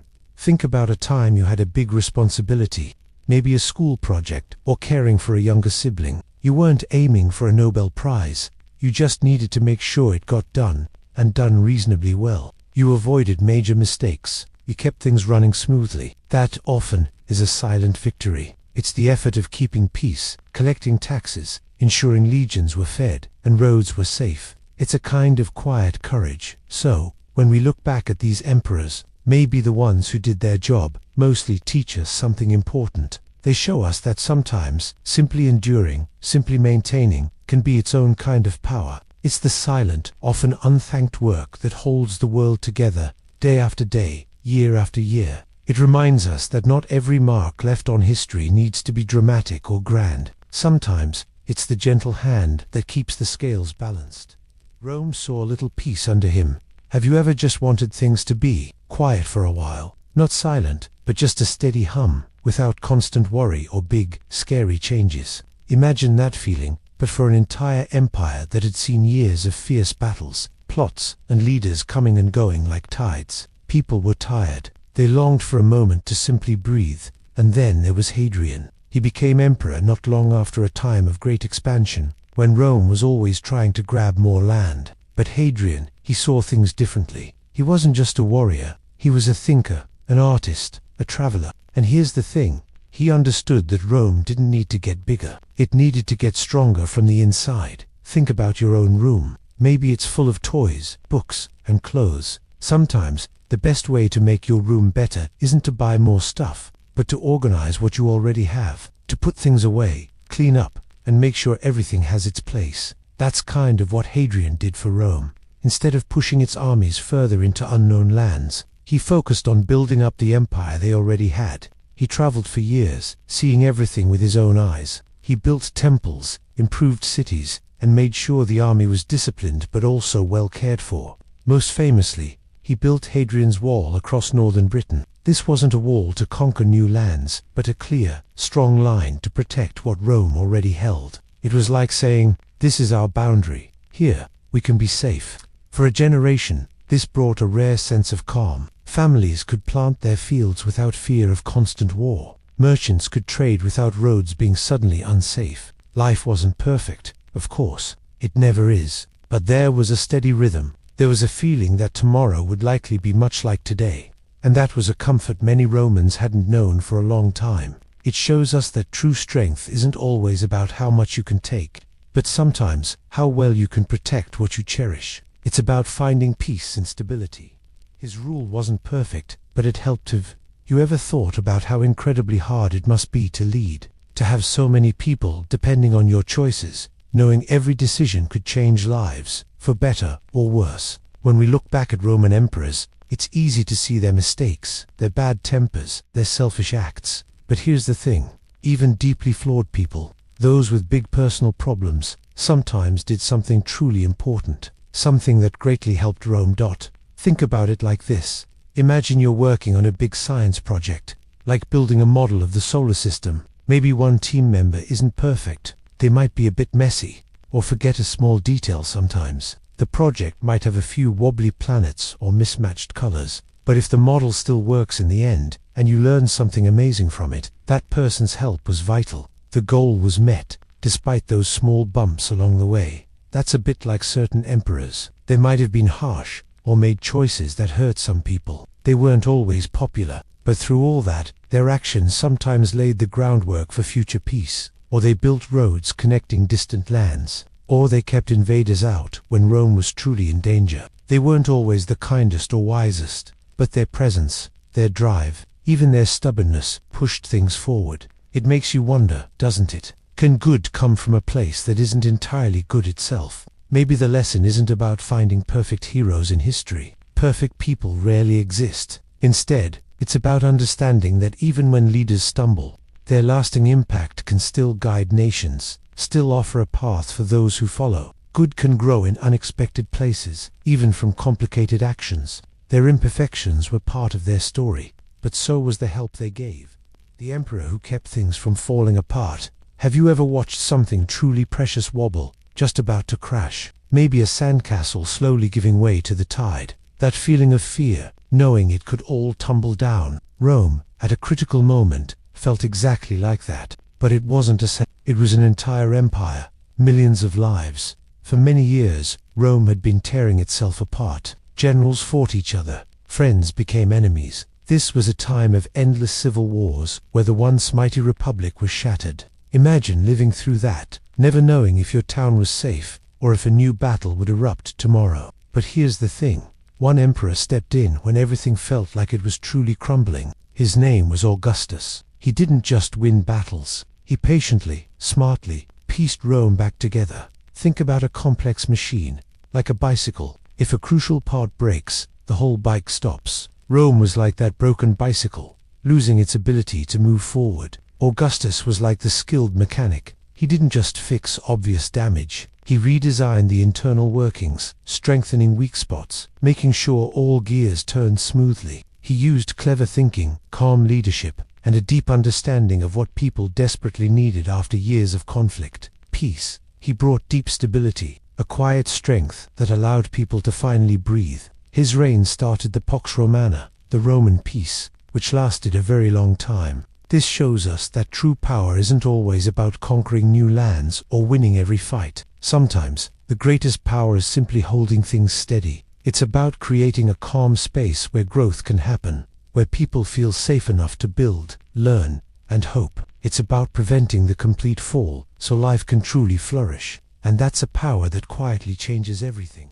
A step forward, even if small. Have you ever felt like a problem was just too big to solve? Maybe a huge project at school, or a situation that felt overwhelming. It's easy to think that if you can't fix everything all at once, then what's the point? But here's the thing about life, and especially about leading a massive empire like Rome. Sometimes, the greatest courage isn't found in a grand victory, but in just making things a little bit better, even if only for a short while. Imagine an emperor inheriting a Rome that's crumbling, wars on every border, people starving, rebellions brewing. It's a mess. He can't magically make it all perfect. No one could. But what if he manages to secure enough grain to feed one city for a month? Or signs a temporary peace treaty that saves thousands of lives? Or maybe he just keeps the government from completely falling apart for another year. These aren't glorious triumphs that get statues built. They are small, often unseen efforts. Think about learning to play a musical instrument. When you first start, it sounds, well, not great. You don't suddenly play a symphony. Instead, you spend hours just trying to get one note right, or smooth out one chord. And that's okay. Each time you practice, even if you only improve a tiny bit, you've taken a step forward. It might not feel like much in the moment, but all those small steps add up. For some Roman emperors, their best wasn't about building new wonders or conquering vast lands. It was about facing immense pressure and just trying to lessen the pain, to mend one small crack in a collapsing wall. It's a quiet kind of strength, this idea that even when perfection is impossible, making things less bad still matters. And that's why it matters, because sometimes, simply holding on, or easing a burden, is the truest act of leadership, a tiny flicker of hope against the dark. He understood some of Rome's needs. Have you ever wondered what it truly means to lead? Not just to give orders, but to understand. Imagine a Roman emperor, powerful beyond belief. Was that power enough? Some emperors, hidden in history, seemed to grasp something more. They looked past the grand parades and cheering crowds. They felt Rome's heartbeat, its aches and quiet worries. Here's the thing.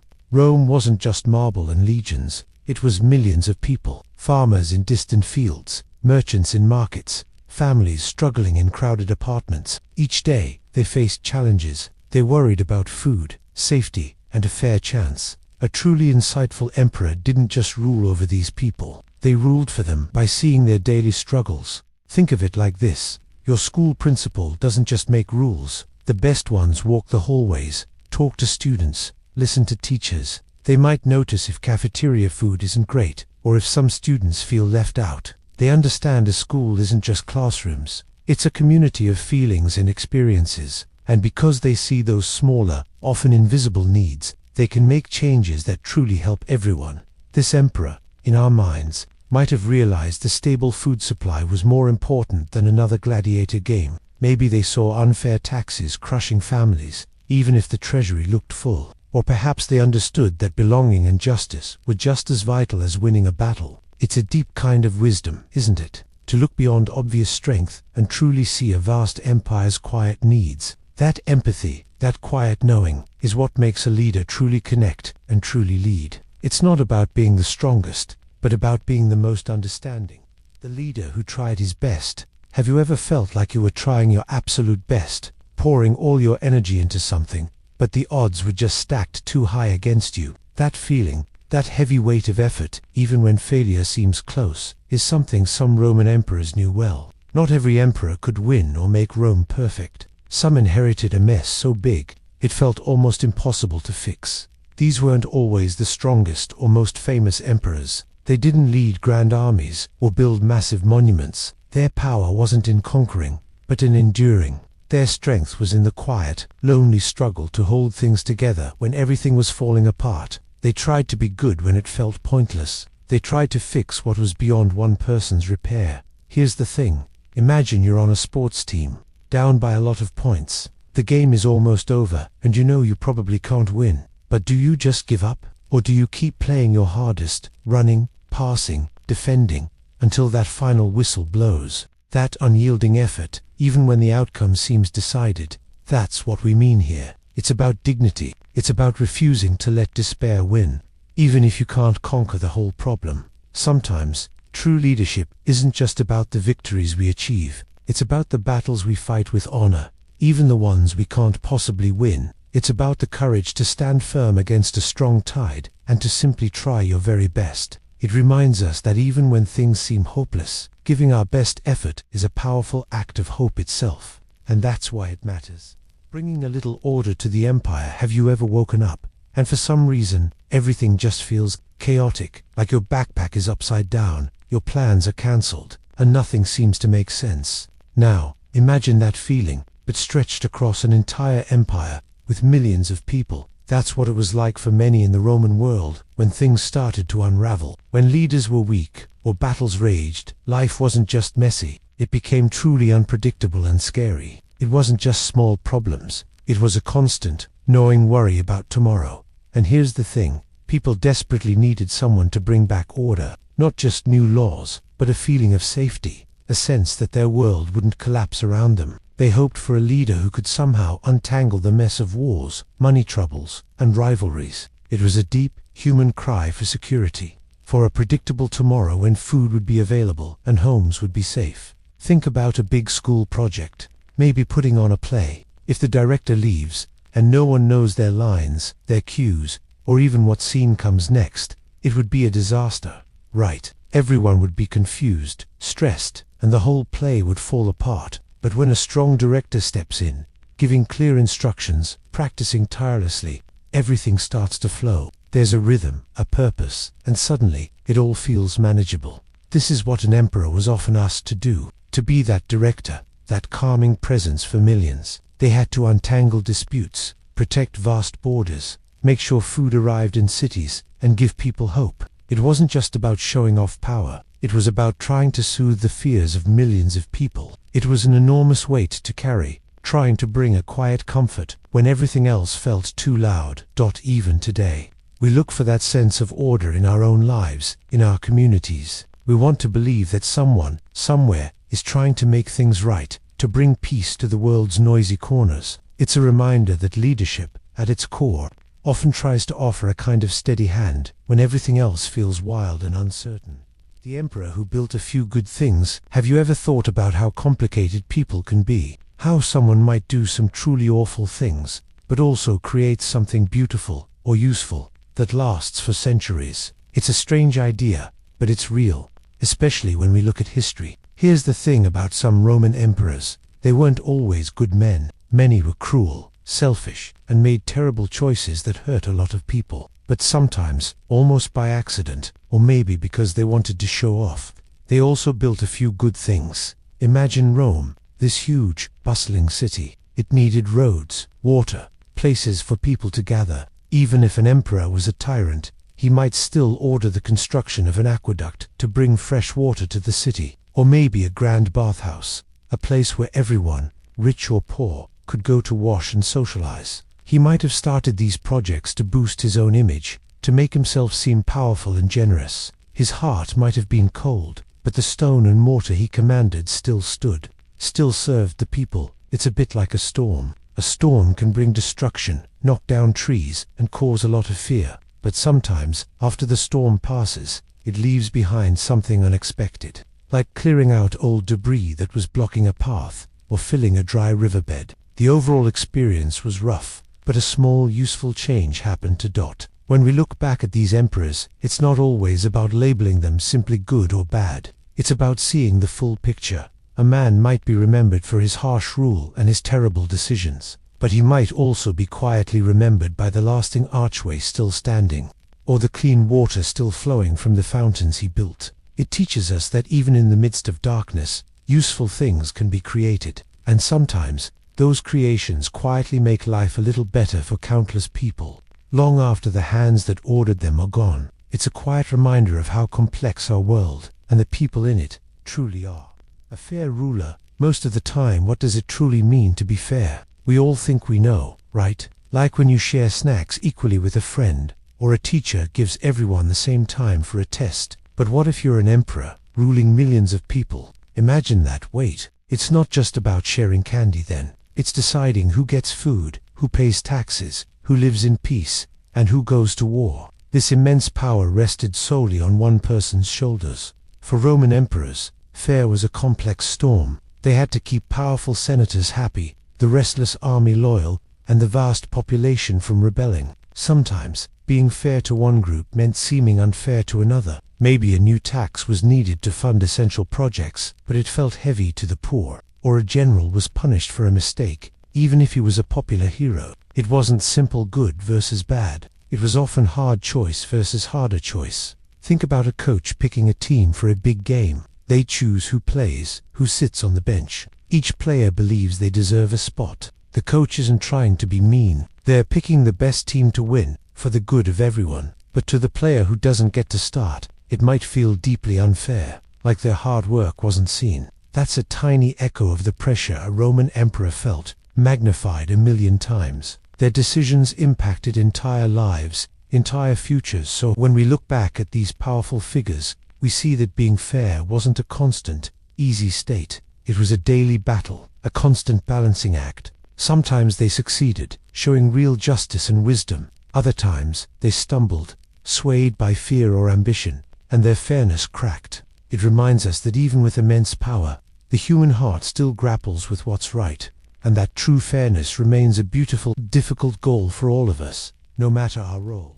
He stabilized Rome after tough times. Have you ever felt like everything around you was just too much, like things were a mess, and nobody knew what to do next? That's kind of how Rome felt during some very rough years. Imagine an empire, the biggest in the world at the time, but inside it was breaking apart. Leaders fought each other, armies marched against their own people, and ordinary families lived in fear. It was a time of deep uncertainty, where peace was a dream and stability seemed impossible. When an emperor stepped in to stabilize Rome, it wasn't just about winning battles. It was about mending a broken spirit. It was about bringing calm back to people who had forgotten what calm felt like. Think about it, a world without a clear future, where tomorrow felt dangerous. Then, someone comes along, not with flashy promises, but with steady hands. They start to put things back together.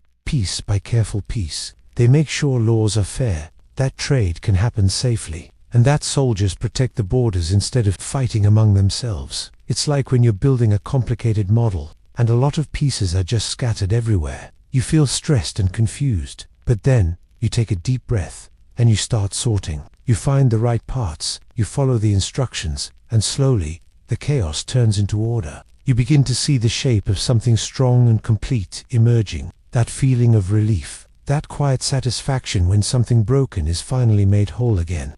That's what a stabilizing emperor did for Rome.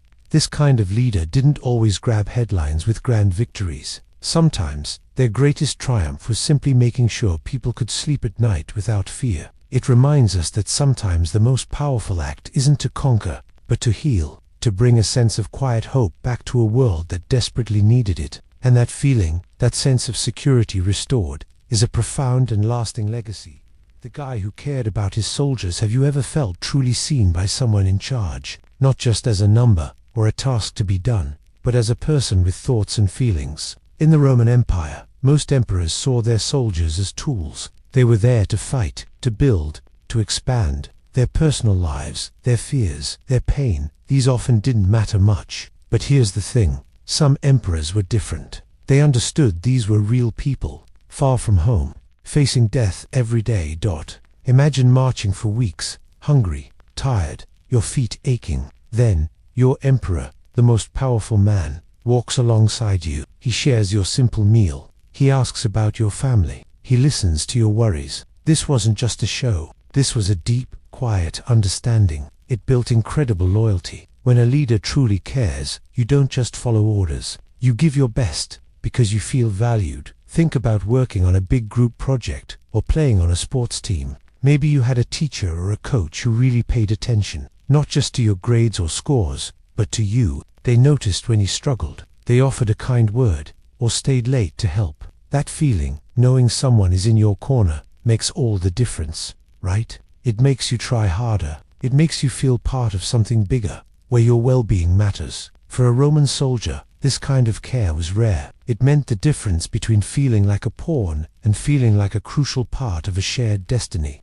And that's why it matters. It reminds us that true strength isn't just about power or victory. It's also about empathy. It's about seeing the human heart in every person, no matter their role. It's a quiet lesson. Showing genuine care, truly valuing another person, can be one of the most powerful acts of leadership. It connects us to that simple, profound truth.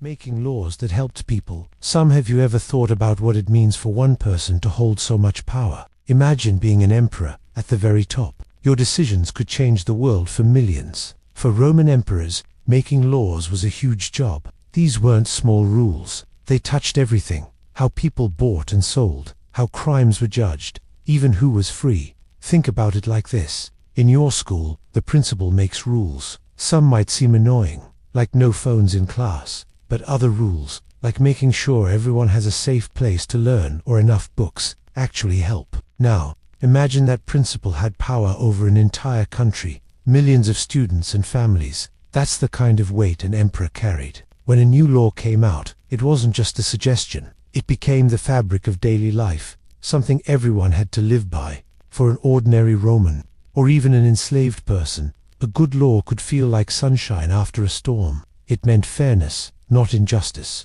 It offered protection, not fear. Maybe it was something small, like a new road for farmers, or a rule ensuring grain reached everyone. These acts of true leadership, born from a desire to genuinely help, were rare treasures. But let's be honest, not every emperor cared. Many wanted only their own power or comfort. So, for every law that brought hope, others brought hardship or took away basic rights. And that's the thing about power, isn't it? It's a tool. It can build amazing things, or it can tear everything down. The emperors who understood this, who used their power to lift people up, they left a different kind of mark, not just in history books, but in the quiet, hopeful memories of countless lives they touched. Their names might be famous, but it's the feeling of their care that truly echoes through time. His reign wasn't flashy, but it was solid. Have you ever thought about how sometimes the most important work isn't the loudest? We often remember the emperors who won huge battles or built giant monuments. They were flashy, for sure. But what about the ones who just kept things running. The leaders whose time on the throne wasn't filled with drama or grand conquests, but with quiet, steady effort. These solid emperors are like the quiet hum of a well-oiled machine. You don't always notice them, but if they weren't there, everything would grind to a halt. Their goal wasn't personal glory. It was making sure the everyday lives of millions of Roman citizens were, well, stable. They focused on things like fixing roads, making sure food got to the cities, or simply keeping the peace. This work often feels less exciting in history books, but it was incredibly vital for the empire to last as long as it did. Think about a school building. Everyone sees the cool new gym or the colorful murals in the hallway. Those are the flashy parts. But what about the foundation underneath? The pipes in the walls, the careful wiring that makes the lights turn on. No one takes pictures of those things, right? Yet, without that solid, unseen work, the whole building would crumble. It wouldn't stand for years. Holding all those lessons and laughter, that's the kind of leadership we're talking about here. It's about someone who quietly ensures the structure holds, not just adds new decorations. Their time might not have been a blaze of glory, but it was a deep, steady fire that kept the empire warm and safe. It teaches us that true strength isn't always about making the most noise. Sometimes it's about providing the quiet, consistent support that lets everyone else thrive. It's a powerful, humble truth about what makes something truly last. The emperor who kept the peace. Have you ever thought about what power truly means? Is it just about armies marching, about winning every fight? Or is there a different kind of strength, a quieter, deeper kind that helps everyone? For the Roman Empire, a place always on the edge of conflict, keeping peace was one of the hardest jobs an emperor could have. It wasn't about winning a single war. It was about making sure wars didn't even start, not at home, and sometimes not even with their neighbors. Here's the thing, peace isn't just when no one is fighting. It's an active effort. It's like a complex machine, like a huge clock with countless tiny gears. If even one gear breaks, the whole thing grinds to a halt. An emperor who kept the peace had to be a master mechanic of society. They had to make sure people had enough food, that laws were fair, and that justice was mostly served. They had to choose words over swords. Often, this meant making deals, building roads for trade, instead of just for soldiers. And sometimes, just knowing when not to push for more land or glory. Think about a school classroom. If the teacher is always yelling, or if students are constantly arguing, it's hard for anyone to learn. But a good teacher, someone who creates a calm space where everyone feels heard and safe. That's where real learning happens. That teacher isn't always the loudest or the toughest. They are the one who makes sure the day runs smoothly, so everyone can just be. And that's why an emperor focused on peace deserves a special kind of respect. Their victories weren't always loud or dramatic. They were in the quiet moments, a farmer planting his crops without fear, a family sleeping soundly through the night, a child growing up without knowing war. It's easy to admire the conquerors, but perhaps the greatest triumph is building a world where people don't have to live in fear. It's a heavy weight, yes, but a beautiful one, too. A quiet legacy that lets life simply thrive. A wise choice for a tough time. Have you ever been in a spot where a really hard decision stared you down? You knew whatever you chose would change things, maybe for a lot of people, and there was no easy way out. That pit in your stomach feeling, that weight on your shoulders, imagine that. But multiplied by millions of lives, by an entire empire hanging in the balance. That's what Roman emperors often faced. Their biggest battles weren't always with armies. Sometimes they were fought deep in their own minds, trying to find the best path when everything felt broken and hope was thin. It's easy to think a powerful leader just gives orders, demanding things happen. But here's the thing, the most respected emperors weren't just strong, they were often incredibly wise. Wisdom, in these tough, dark times, wasn't about knowing every fact. It was about seeing clearly, even when the world was chaotic. It was about choosing what was truly good for Rome, for all its citizens, even if it meant making unpopular calls, or deep, personal sacrifices. Think about when your sports team is losing badly. Your coach might make a tough call, maybe changing the whole strategy, or asking a star player to play a position they don't love. It might feel unfair in that moment, but if that coach made the choice because they truly believed it was the only way for the team to win or grow, that's a wise choice. They looked beyond immediate discomfort to the bigger picture. For the Romans, These wise choices could be about saving the economy or finding peace instead of endless war. It might mean making sure everyone, not just the wealthy, had enough food to survive. It was about facing a scary truth, no matter how uncomfortable, and not running from it. And that's why it matters. True power isn't just about physical strength. It's the quiet courage to think deeply, to put others first, and to choose the path that, even if difficult, truly leads to a better, more hopeful day for everyone. That kind of choice echoes through history. He made Rome stronger, bit by bit. Have you ever tried to build something lasting, like a tall block tower or a good habit, studying every night? It doesn't just appear overnight, does it? Here's the thing. Some Roman emperors weren't known for grand battles or stunning conquests. Their stories are quieter, but no less powerful. These leaders understood that making an empire strong wasn't always about new lands. Sometimes, it was about building from within, piece by piece. They might have fixed a road, ensuring grain-fed hungry families, or quietly updated an old law, making life fairer for ordinary citizens. Imagine a farmer, knowing his crops would safely reach market because roads were sound, or a craftsman, trusting the law protected his work. These small, steady improvements, often invisible in history, were like tiny, strong threads woven into Rome's fabric, making it more resilient. Think about a mighty tree. It doesn't grow huge in a day. Instead, it adds a tiny new ring each year, slowly getting taller, its roots growing deeper. Each ring seems small, but over decades, those rings create a giant, unshakable trunk. That's how these emperors worked. They understood that countless small, thoughtful decisions, made consistently, had a much greater, lasting impact than one dramatic event. And that's why it matters. It teaches us about a different kind of strength, a patient, dedicated courage. It shows that true power isn't always loud or flashy. Sometimes, it's a quiet hum of progress, a deep commitment to making things better, even without cheers. It's the profound truth that consistent, caring effort, bit by bit, creates something truly enduring, something that shapes the world for generations. The leader who listened to advice. Have you ever felt you had to know everything, or that admitting you didn't understand was a weakness? For Roman emperors, with all their power, that feeling could be even stronger. But here's the thing. The best leaders weren't those who pretended to know it all. They were the ones who truly knew how to listen. Imagine ruling a huge empire with so many problems. How could one person have all the answers? Some emperors were too proud, too afraid to seem weak. They isolated themselves. Often, their power crumbled. But others understood a deep truth. Wisdom isn't just knowing a lot. It's also knowing what you don't know. It means opening your ears and heart to voices around you, even the difficult ones. These leaders sought out wise senators, experienced generals, and trusted friends. They knew many minds working together could see more, solve more, protect more. Think about a tough group project in school. If one person tries to do everything, ignoring others' ideas, what happens? The project probably won't be great. But if the leader asks for everyone's input, listens to suggestions, and brings ideas together, the project becomes stronger, more complete. It's like a puzzle. Each person holds a piece. Only by putting them together do you see the picture.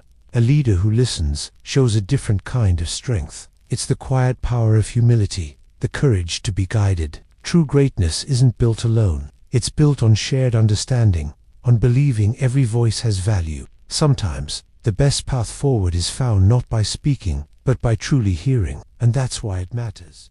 Building bridges, not just walls. Think about it. In a world as vast and busy as the Roman Empire, what really made some emperors great? Was it just their armies, their laws, or something deeper? We often hear about Roman walls, built to protect borders, to keep things separate. But here's the thing. The most powerful leaders, the ones who truly left a lasting mark, weren't just wall builders. They were bridge-builders. A wall often rises from fear. It's about keeping others out, saying what's us and what's them. It controls, it divides. But a bridge reaches across. It connects different sides, allows understanding and trade to flow. It's an invitation for people to come together, to share, and to build something stronger. Even with all their power, the wisest emperors understood that true, lasting strength didn't come from forcing people to obey. It came from earning their loyalty, from making them feel like a part of something grand, something shared. They found ways to unite different groups under a common purpose.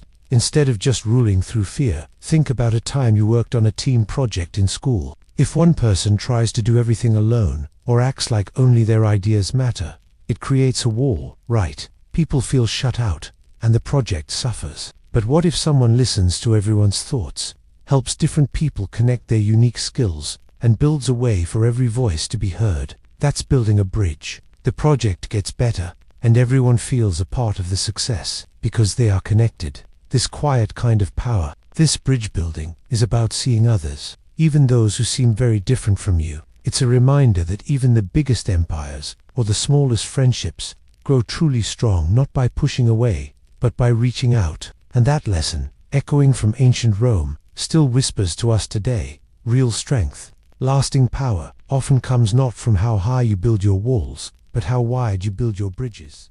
An emperor with a good heart. Have you ever wondered if someone with immense power could still have a truly kind heart? We often hear stories of rulers who become cruel, whose power changes them. But what if an emperor, in charge of millions of lives, genuinely cared? What if their main goal wasn't just conquering lands or building monuments, but making life better for their people? It sounds almost impossible, right? Rome's history is full of strong leaders, many focused on war or their own glory. But once in a while, a different kind of leader emerged. These were the emperors who understood that true strength wasn't just about armies or wealth. It was about justice, compassion, and working for the common good. They saw their role as a protector, not a dictator. Think about it like this. Imagine you're the captain of a sports team, or the leader of a big school project. It's easy to just tell everyone what to do, to focus only on winning or finishing first. But a truly good leader, one with a good heart, listens. They encourage, they make sure everyone feels valued and supported. They understand that a team works best when everyone is treated fairly and with respect.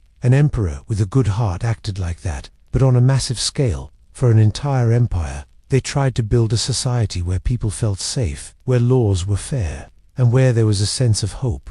It takes a special kind of person to hold so much power and still choose kindness. They chose to use their authority not to crush others, but to lift them up. And that's why it matters. Because even after thousands of years, the memory of an emperor who showed genuine care, who acted with a good heart, shines brighter than any palace they built. It reminds us that empathy, even in the highest positions, leaves the longest lasting legacy.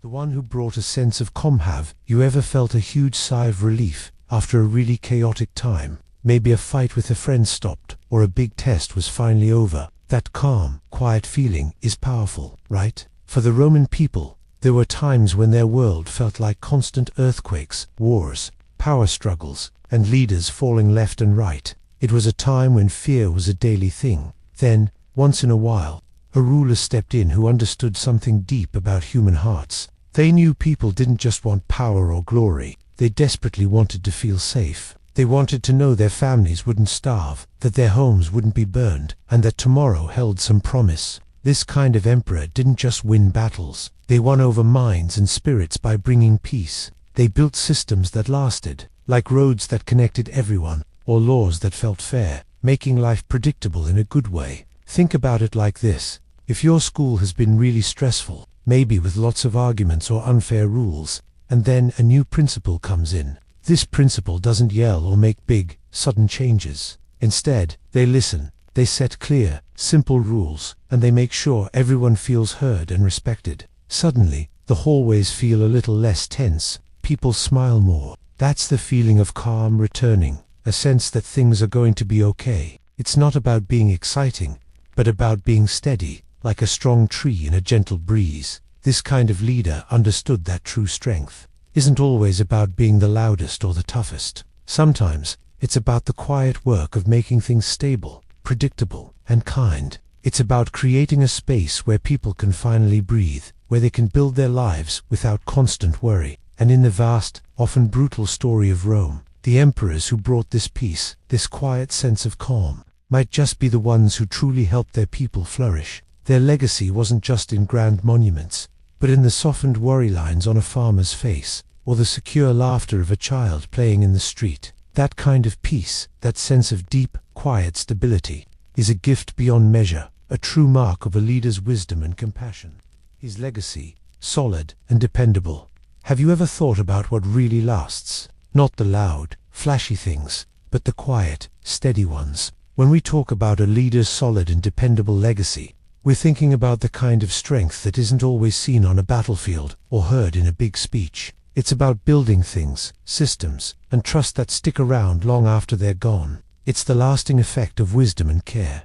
Imagine a Roman emperor, not one focused on endless wars or giant, showy monuments, but on making sure the roads were safe, the water flowed cleanly into cities, and people felt secure in their homes. This emperor understood that real power often came from making daily life better for everyone. It wasn't about being famous for a moment. It was about creating something so fundamental, so useful, that generations later, people still benefited, perhaps without even knowing who started it. It's like planting a mighty oak tree. You might not see it grow much day to day, but over years, its roots go deep, and its branches spread wide, offering shade and shelter for ages. Its strength is in its steady, quiet growth and its reliable presence. Think about a strong, well-made bridge. When you cross it, you probably don't think about the engineers or the workers who built it. You just trust it. You know it will hold. That bridge is a dependable legacy. It wasn't built for a quick show. It was built to connect places and people for a long, long time. Its value isn't in how quickly it was made, but in how reliably it stands against time and weather, supporting countless journeys. And here's the thing about this kind of legacy. It builds quiet confidence in people. It means that even when big storms hit, there's a foundation that won't crumble easily. It means people can plan for tomorrow, because they know some things will remain constant. It's a gentle reminder that sometimes the greatest impact comes not from sudden dramatic change, but from the steady, unchanging effort to do what is right and what is necessary, day after day. It's the silent strength that truly endures, a comfort woven into the fabric of everyday life. The guy who planned for the future. Have you ever stopped to think about what happens after you're gone? Not just tomorrow, but years, even generations from now. Most of us, and many Roman emperors too, focused on the present. They worried about today's battles, today's feasts, today's power. But then, there were a few, truly special ones, who looked much further. They understood that being a leader meant planting seeds for trees whose shade they might never feel themselves. This isn't just about building giant monuments, though some did that too. It's about having a grand vision. It's about creating new, fairer laws, building strong roads that connect people for centuries, or setting up smart systems that keep an empire strong long after their own heart has stopped beating. It's a deep, quiet kind of courage, a selfless love for a future you would never personally witness. These emperors chose tough, sometimes unpopular things, always knowing it was for the greater good of Rome, not just for their own short-lived glory. Think about a scientist working for years on a cure for a disease. They might not see the end result, but they push forward anyway. Or imagine a group of people planting a forest, knowing it will take decades for the trees to grow tall and strong. They do it because they believe in the future, in the clean air it will provide, the life it will support. That's the same kind of feeling. It's a trust in humanity, a belief that what you do today can still echo with goodness far into tomorrow. It's a powerful thought that your actions can live on, making the world better even when you are just a memory. It shows us that true power isn't just about what you gain for yourself, but about what you choose to leave behind for everyone else. Protecting Rome's borders. Have you ever felt that worry, deep down, about keeping something safe? Like your favorite place, or maybe even your own room from a nosy sibling? For Roman emperors, that feeling was magnified 1,000 times. They had to protect a vast empire, stretching across continents, from enemies always waiting at the edges. Imagine standing on a cold, windswept wall, miles from your home. You're looking out into dense forests or across a wide desert, knowing that beyond those trees, beyond that sand, there are people who might want what you have, people who might want to take your land, your food, your way of life. This wasn't just about drawing lines on a map. This was about protecting families, farms, and futures. Every emperor understood this heavy burden. A strong border meant safety for millions, but a weak one meant chaos, fear, and invasion. And that's why it matters. Think about your own personal space, your bubble. If someone constantly pushed into it, how would you feel? Stressed, right? Maybe even scared. Now imagine that feeling, but for an entire civilization. Rome needed its emperors to be like a rock-solid fence, a shield, guarding everything precious within. They deployed legions, built massive walls like Hadrian's Wall in Britain, and constantly patrolled rivers and mountains. It was a never-ending job, a test of strength and will. The emperors knew the cost of failure. They knew what it meant for people to lose their homes, to live in constant fear. So, every decision about where to place a legion, or whether to fight or make peace, carried immense weight. It wasn't just strategy. It was a deeply human responsibility. They were the guardians, the ones who stood between the light of Rome and the shadows beyond. And in their hearts, they must have carried the weight of every person living within those borders. It makes you wonder, doesn't it, about the silent burdens leaders carry for all of us. A ruler who earned respect. Have you ever wondered what makes someone truly powerful? Is it just having the biggest army, or being able to make anyone do what you want? Or is there something deeper? Here's the thing. Real power, the kind that lasts, often comes from something else entirely. Respect. Imagine a Roman emperor. They had all the might in the world, armies and laws at their command. But some emperors were only feared. People did what they were told because they had to, because they were scared of punishment. But think about the rulers who truly earned the trust and admiration of their people. These were the ones who didn't just demand obedience. They listened, they tried to be fair, they showed they cared about the common person, not just themselves or their own power. It's a bit like being on a sports team, or working on a group project for school. You might have a team captain or a group leader who just bossed everyone around. You'd probably follow their instructions, but you wouldn't give your best effort. Not truly. But what about the leader who listens to ideas, explains why certain choices are made, and helps everyone feel like their part matters? That's the person you look up to. That's the one you want to work hard for, because you believe in them. In ancient Rome, emperors who earned respect built a kind of strength that no army could match. Their people didn't just follow orders. They believed in the vision. They felt valued. This made their rule more stable, more enduring. It's a powerful lesson, really. To be truly strong, to make a lasting impact, it's not always about how much you can take. Sometimes, it's about how much you give, and how you make others feel seen and important. That kind of power, built on true respect, echoes through time. He made life better for many Romans.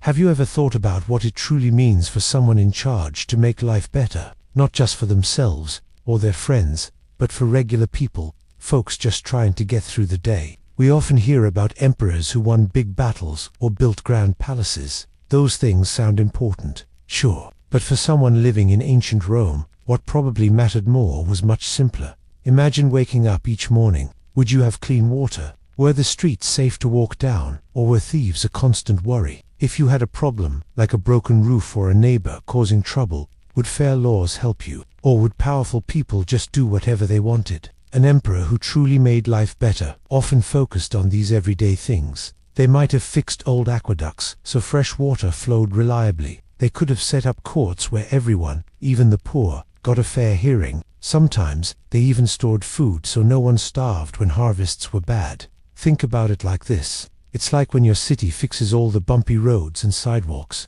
Suddenly, your walk to school is smoother, and your bike ride is safer. Or when your school principal makes sure the cafeteria food is good, and the bathrooms are always clean. These aren't huge, flashy changes, but they touch everyone's daily life. They reduce stress. They make things feel fair. This kind of emperor understood real strength wasn't just in their army, but in the peace and well-being of their people. A stable, happy population was a strong one.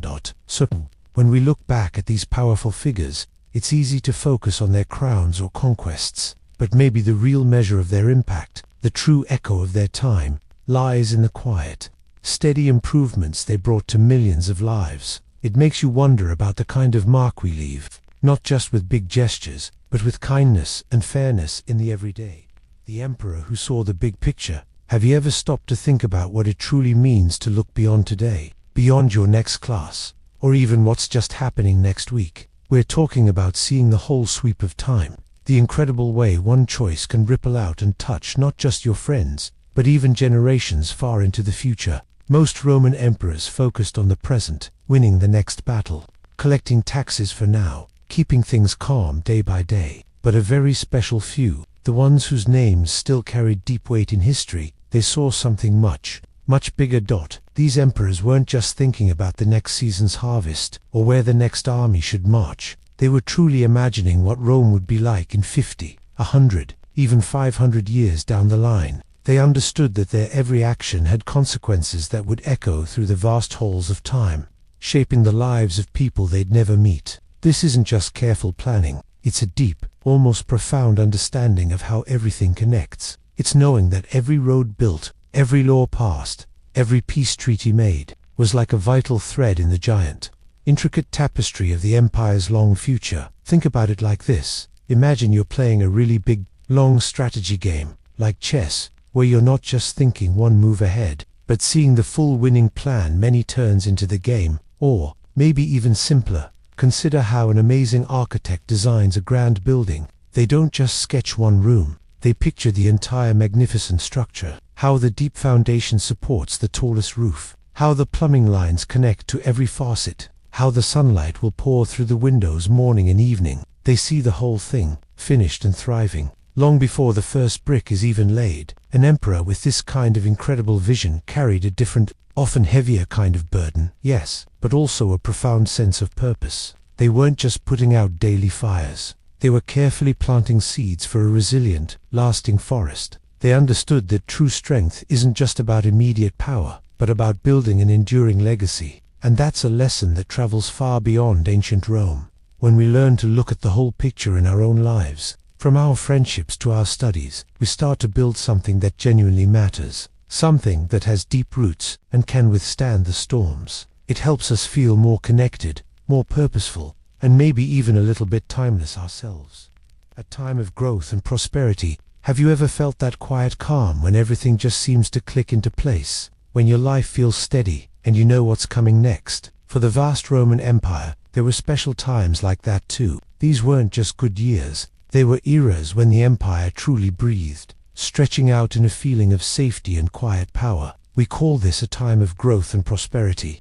What does that really mean for an empire? It means peace was more common than war. Roads were safe, so goods and ideas could travel freely. Cities bloomed with new buildings, bustling markets, and people who felt hopeful about their future. Farmers knew their crops would likely make it to harvest, and families could plan for their children's lives, not just worry about survival. It was a period when the world seemed to hold its breath in contentment, allowing grand projects to be built and new thoughts to be explored. Think about a time you've been really focused on a big school project. You put in the work, you feel prepared, and then everything just flows. The research makes sense, the words come easily, and you feel this deep, calm satisfaction as you see it all coming together. That feeling of stability and productivity, but across an entire vast land with millions of people, is a bit like Roman prosperity. It wasn't about being super rich, but about having a sense of security, knowing tomorrow would likely be good, too.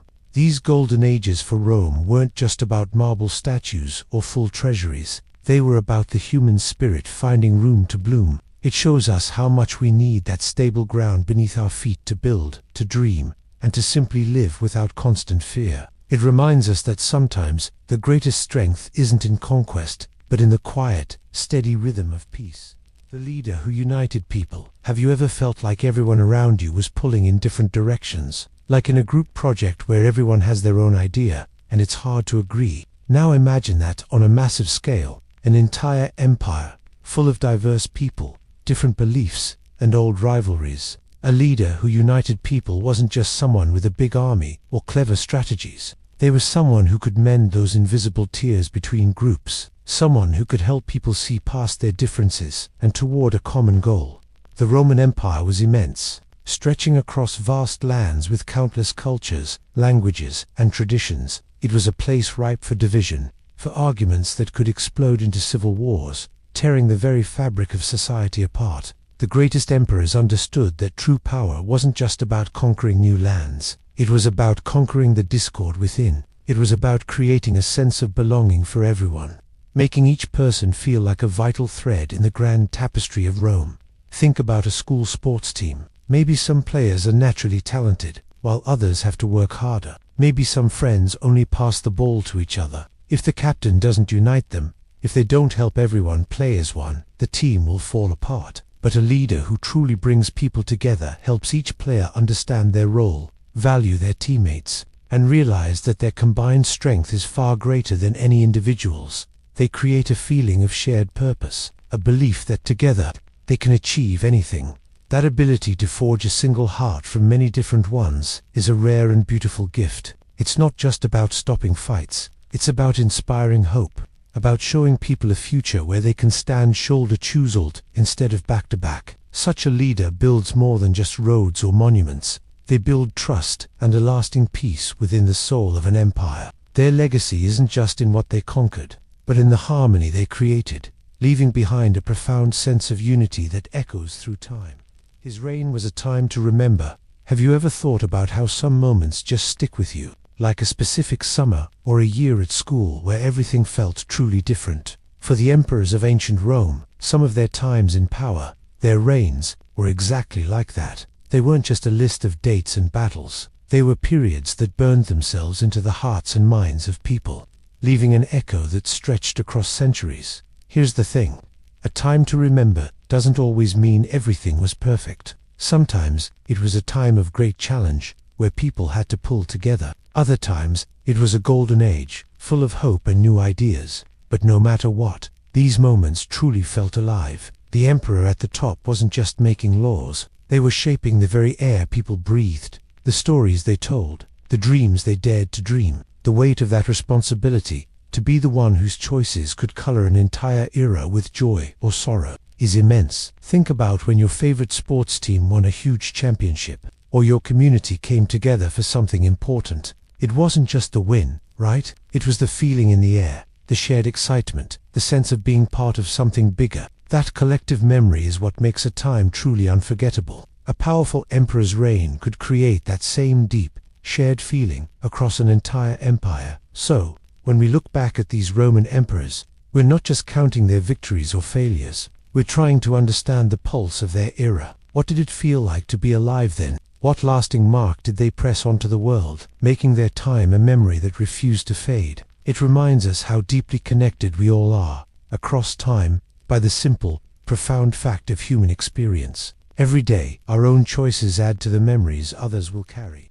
Building Rome to last. Have you ever looked at something truly ancient and wondered how it survived? How did it stand the test of time when so much else fades away? When we talk about Rome, we're not just talking about powerful emperors or big armies. We're talking about something deeper, an idea, a vision meant to endure. The Romans didn't just build for themselves, for their own moment. They built for their children and their children's children. They built knowing what they created today would shape centuries to come. Imagine you're trying to learn a new skill, like playing the guitar. You could try to learn one song fast, just for a talent show next week. But if you truly want to play guitar for years, to master it, you have to do things differently. You need to practice your scales, learn the chords properly, build muscle memory slowly, day after day. You need to build a strong foundation, not just a quick trick. That takes patience, and it takes believing in a future version of yourself who is a great musician. That was the Roman way. Their roads weren't just dirt paths. They were layered, strong, designed to carry legions and trade for hundreds of years. Their aqueducts weren't just temporary pipes. They were strong stone arches, bringing clean water for generations. They put care and thought into every stone, every law, every idea. It was about creating something so solid, so useful, that it became part of the fabric of life. Something people would rely on and cherish long after the builders were gone. It makes you think, doesn't it, about the quiet strength of planning for the future, about how our choices today, big or small, can lay down foundations for something truly lasting. It's a powerful feeling, knowing you're part of something much bigger than just your own breath. It's about leaving a mark, not just for fame, but for the good of all who follow. The emperor who was truly fair. Have you ever wondered if someone with huge power could actually be truly fair? Not just equal, but fair in a way that really understands people's needs. We often think of emperors as strong, sometimes harsh. But what if an emperor tried every day to be just? This is Marcus Aurelius. He wasn't just a powerful general, he was a deep-thinking philosopher. He truly believed a leader's job was to serve the people, not themselves. For him, fairness wasn't just about rules. It meant seeing the good in everyone, from common people to important officials. He tried to judge problems not just by law, but by what was truly right and what helped society. He wrote about staying calm and kind, even in hard times. He saw himself as a shepherd for Rome, protecting and guiding. Imagine sharing pizza with friends. If you split it equally, everyone gets a slice. But what if one friend hasn't eaten all day, and another just had a big meal? A truly fair person might suggest the hungrier friend gets a bit more, making sure everyone still gets enough. It's about understanding different situations and trying to make things right, not just making them exactly the same. Marcus Aurelius tried to apply this thoughtful fairness to his whole empire. His goal was to lead with good character and clear reason. It's a heavy job, balancing so many lives. He didn't always get it perfectly right. No one can. But his honest effort, his deep commitment to what was good and just, leaves us with a quiet, powerful message. True fairness asks us to look beyond ourselves, to really see others, choosing understanding over quick judgment. It's a way of leading that touches the soul, even today. A vision for a better empire. Have you ever truly thought about what makes a leader powerful? Is it just armies or riches? Or is something deeper? Imagine being an emperor, looking over a vast, complicated world. What would be your deepest hope for millions of people? This isn't just about winning wars. It's about a vision. A vision means seeing past daily problems. It's picturing a future that is better, safer, fairer. Some Roman emperors, despite constant fighting, actually dreamed of this. They imagined enough food for all, clear and just laws. They hoped for peace to last generations. This idea, this longing for something better, was powerful. It was like a hidden current beneath battles and betrayals. Philosophers like the Stoics talked about focusing on what you can control and doing your best for the greater good. That's part of having a vision. Think about a big school project. If everyone just does their own thing, it will be a mess. But what if one person has a clear idea? Our presentation will tell a story, each person a different character.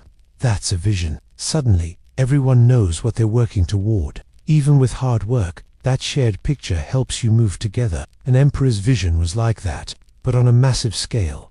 Even if these grand visions never fully came true, dreaming them up was important. It showed leaders could look past their own needs. It reminds us that true leadership isn't just about ruling. It's about planting seeds of hope, inspiring people to believe a better future is possible. It's about leaving behind not just monuments, but the idea of a good society, an idea that can last forever. He left Rome stronger than he found it. Have you ever thought about what it truly means to make something better? Not just for yourself, but for everyone who comes after you. For Roman emperors, this was one of their biggest challenges. Here's the thing, a good emperor didn't just keep Rome going. The great ones aimed higher. They wanted to leave the empire stronger than when they took over. Imagine leading a big school club or a community project. You see all the problems that need fixing. A powerful emperor wasn't just managing daily tasks. They were building for tomorrow, focusing on lasting improvements. This could mean tougher border defenses, a stable economy, or fairer laws for everyone. This wasn't about quick fame. It was about thoughtful actions benefiting generations of Romans they would never even meet. Think about a gardener planting a tree. They might not live to see that tree grow tall, providing shade and fruit for years, but they plant and care for it anyway. That takes a special kind of vision, right? It's a quiet act of faith in the future. An emperor who left Rome stronger fixed big issues, created new chances, and helped Rome thrive in a lasting way. They made sure the ground was fertile for future leaders and citizens. This leadership isn't always flashy or dramatic. It's often careful planning, steady effort, and making hard choices for the long term. It shows a deep sense of duty, a love for their empire that stretched beyond their own life. It's a legacy built not on what they got, but on the lasting strength and prosperity they gave to Rome. That really is a powerful and beautiful thing to think about. It's about creating something that endures, even after you are gone. The guy who inspired loyalty. Have you ever thought about why some people will stand by someone, no matter what? It's not about being forced. It's about loyalty. This isn't the kind of loyalty you get from fear, where people just obey because they're scared of what might happen. That kind of obedience breaks ice. True loyalty is something much deeper. It's when people choose to follow and believe in a person or a cause. They do it not because they have to, but because they feel a deep trust and respect. It's like an invisible thread connecting hearts, stronger than any chain. In the ancient world of Rome, many emperors ruled with an iron fist. They had armies, laws, and the power to end lives. And yes, People obeyed, but a few, a very special few, understood something more profound. They knew that true power didn't come from forcing people to bow, but from inspiring them to stand tall, right beside you. They made their soldiers, their senators, and even the common citizens feel like they were part of something important, something shared.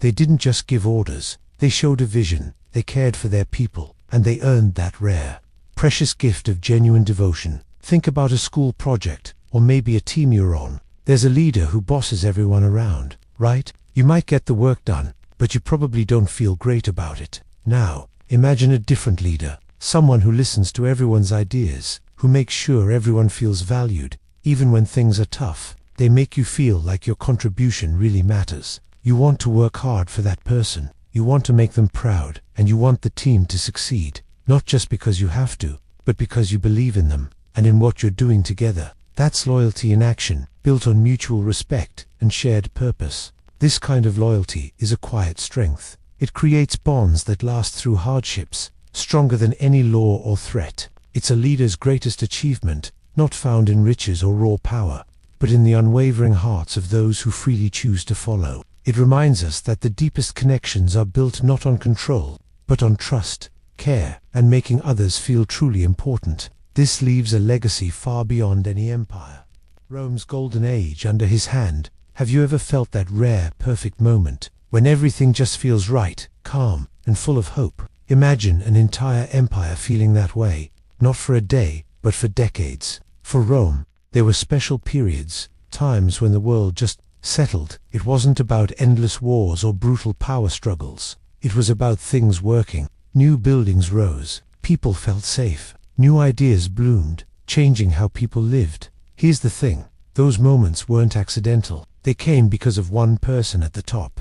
Think about a leader who wasn't just powerful, but deeply wise. Someone who saw beyond their own fame and thought about millions of ordinary people. Under his hand, the city didn't just survive, it thrived. Roads became safe for travel, letting goods and ideas flow. Merchants could trade without fear. Art and poetry were celebrated, woven into daily life. Rome truly felt like the center of the world, not just because of its army, but because of its culture, peace, and comfort. People could plan for tomorrow, knowing their world wouldn't crumble. It's a bit like playing a team sport, and everyone works together perfectly. Passes are crisp, everyone knows their role, and the goal seems within reach. You feel that trust, that shared purpose. That's how a golden age can feel for a whole society, a period of shared achievement, guided by a steady hand. Such times remind us how fragile peace can be, and how truly precious. They show us that real strength isn't always found in conquest or loud shouts.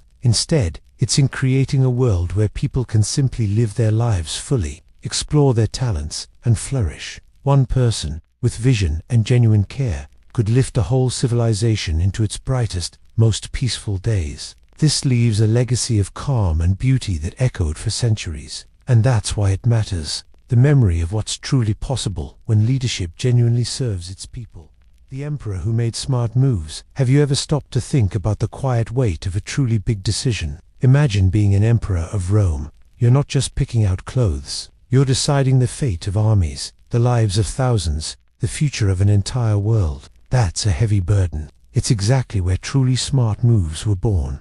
A smart move for an emperor wasn't always about winning a bloody war or building a grand new monument. Often, it was subtler. It was knowing when to talk instead of fight, when to give a little to gain more later. It meant understanding the hearts of people, both friends and enemies. It was seeing the bigger picture, like a vast chess game played across mountains and seas, where every piece truly mattered. Think about solving a tricky puzzle, or talking through a disagreement with a friend. You don't just react without thinking, right? You pause. You consider different angles. You think about what might happen if you choose one path over another. Sometimes, waiting can be the smartest move. That quiet pause, that moment of deep thought, that's what we're talking about. For an emperor, a smart move could mean choosing peace when the empire was tired and bleeding. It might mean sharing power just enough to keep everything from falling apart. These weren't easy choices. They often meant swallowing pride, taking risks, or standing alone against popular opinion.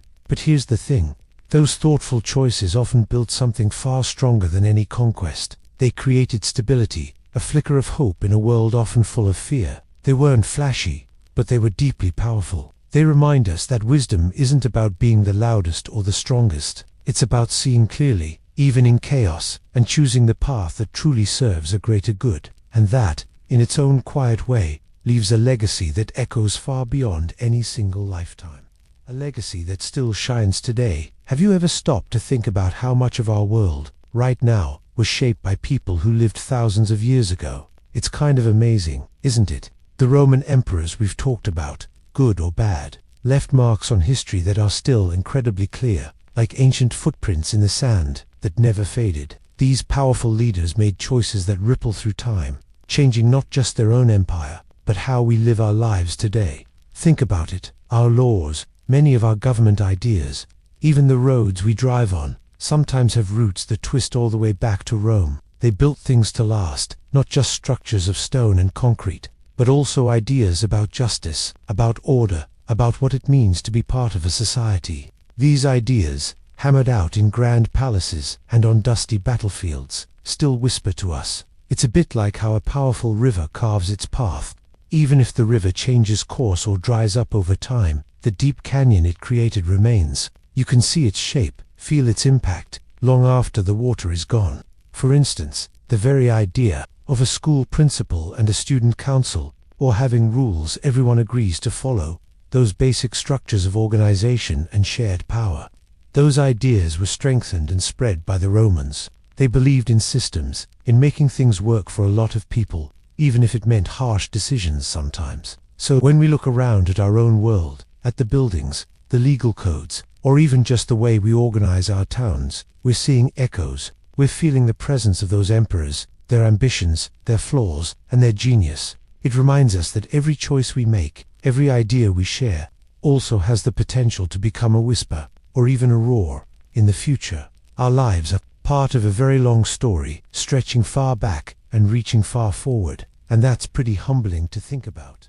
He expanded Rome with wisdom. Have you ever stopped to think about what truly makes something great and lasting? Is it just about being the biggest, or having the most power? For some Roman emperors, expanding their empire wasn't always about winning battles with swords. Sometimes, the most powerful growth came from a different kind of strength, something quieter and deeper: wisdom. Here's the thing about wisdom for a leader. It's not just being smart, like getting good grades in history class. It's about seeing beyond today's problems. It's understanding that to make an empire truly last, you need to build more than just walls or conquer more land. You need to build trust, create real opportunities for people, and make them want to be part of what Rome offered. Imagine an emperor taking over a new city. They could just take everything, leaving people feeling angry and defeated. Or they could do something different. Bring clean water, build new roads that connect them to the wider world, and introduce fair laws that protect everyone. This second way takes more thought,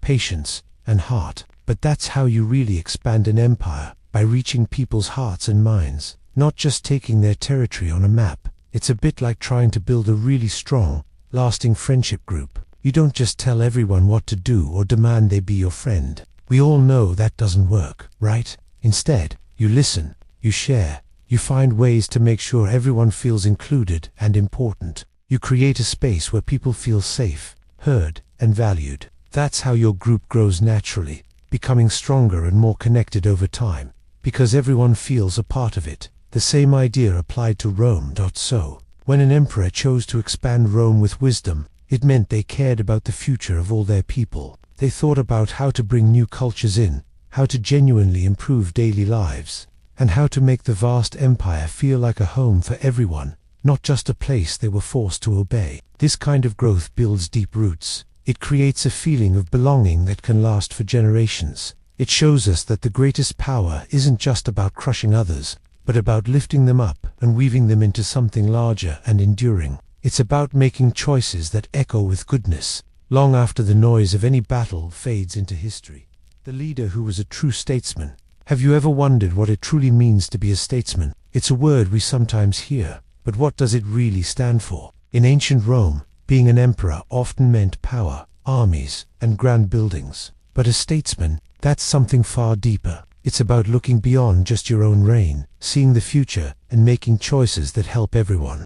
not just yourself or your closest friends. It's about having a vision that stretches way past your lifetime. Here's the thing, a statesman isn't just a boss. They're like someone planting a tree that they know will grow much taller than they'll ever be. They might not see the full shade it gives, but they plant it anyway, because they know it will benefit countless others. This takes a special kind of wisdom, a quiet courage to put the long-term good ahead of quick wins or personal glory. They understand that a stable society, where people can live well and feel safe, is the most precious thing they can leave behind. For Roman emperors who were true statesmen, this meant building systems that lasted. It meant figuring out how to manage a huge empire, not just through force, but through fair laws, smart infrastructure like roads and aqueducts, and making sure different groups could get along. It was a huge, often unseen effort, like how a good school principal tries to make sure the whole school runs smoothly, not just their own office. They focus on the well-being of all students and teachers for years to come, and that's why these leaders feel different. Their power wasn't just about demanding obedience, it was about earning trust and respect through thoughtful actions. They carried the weight of millions on their shoulders, choosing difficult paths because they knew it was the right thing for Rome's future. Their impact wasn't always dramatic or loud, but it was steady and strong, like a deep river flowing quietly through the landscape, shaping everything around it for ages. And that's why their legacy shines so brightly, a lasting testament to a selfless heart, a time of peace and great art.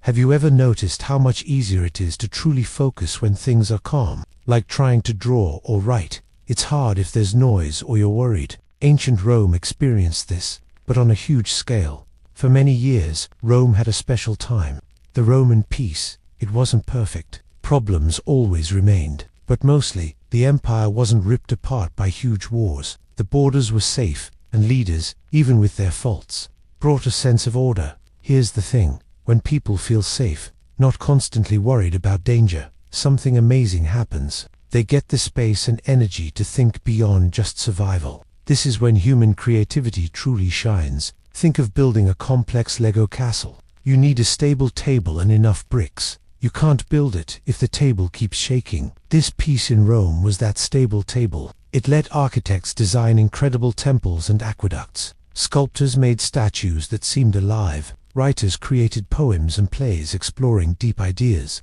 This stability let artists try new things, and thinkers ponder. It was a time when beauty and wisdom grew, like a flower needing calm weather to bloom. So, looking at the art from these peaceful years shows us something important. True progress and lasting beauty often come from quiet moments. It reminds us that stability, even from imperfect leaders, can inspire the most wonderful parts of being human. Peace isn't just not fighting, it's the rich ground where our best ideas can truly grow.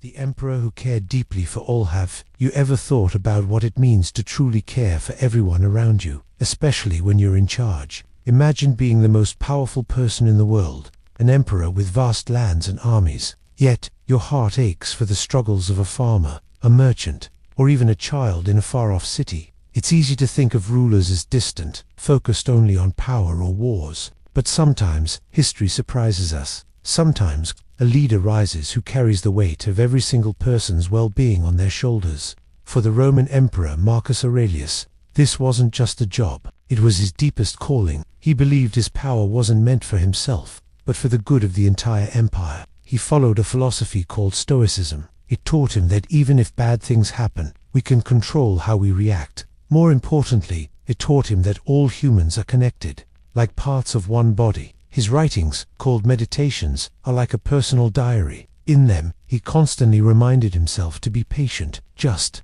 and kind to everyone, even those who wronged him. He truly aimed to be a better person, not just a better emperor. Think about a beehive. Every single bee, from the queen to the drones to the worker bees, has a role. If one part of the hive struggles, the whole hive is affected. A good beekeeper understands this, making sure every bee is healthy, not just the ones that produce honey. Marcus Aurelius saw Rome like that beehive. He saw himself as the one making sure every bee had what it needed to thrive, even if it meant personal sacrifice. He understood that true strength wasn't just about winning battles, but about lifting up ordinary people. It's a powerful idea, isn't it? That the greatest power isn't about control, but about compassion. It's about understanding that our well-being is tied to the well-being of others. This emperor showed us that even in ancient times, the deepest kind of leadership came from a place of profound human care, and that's something worth remembering.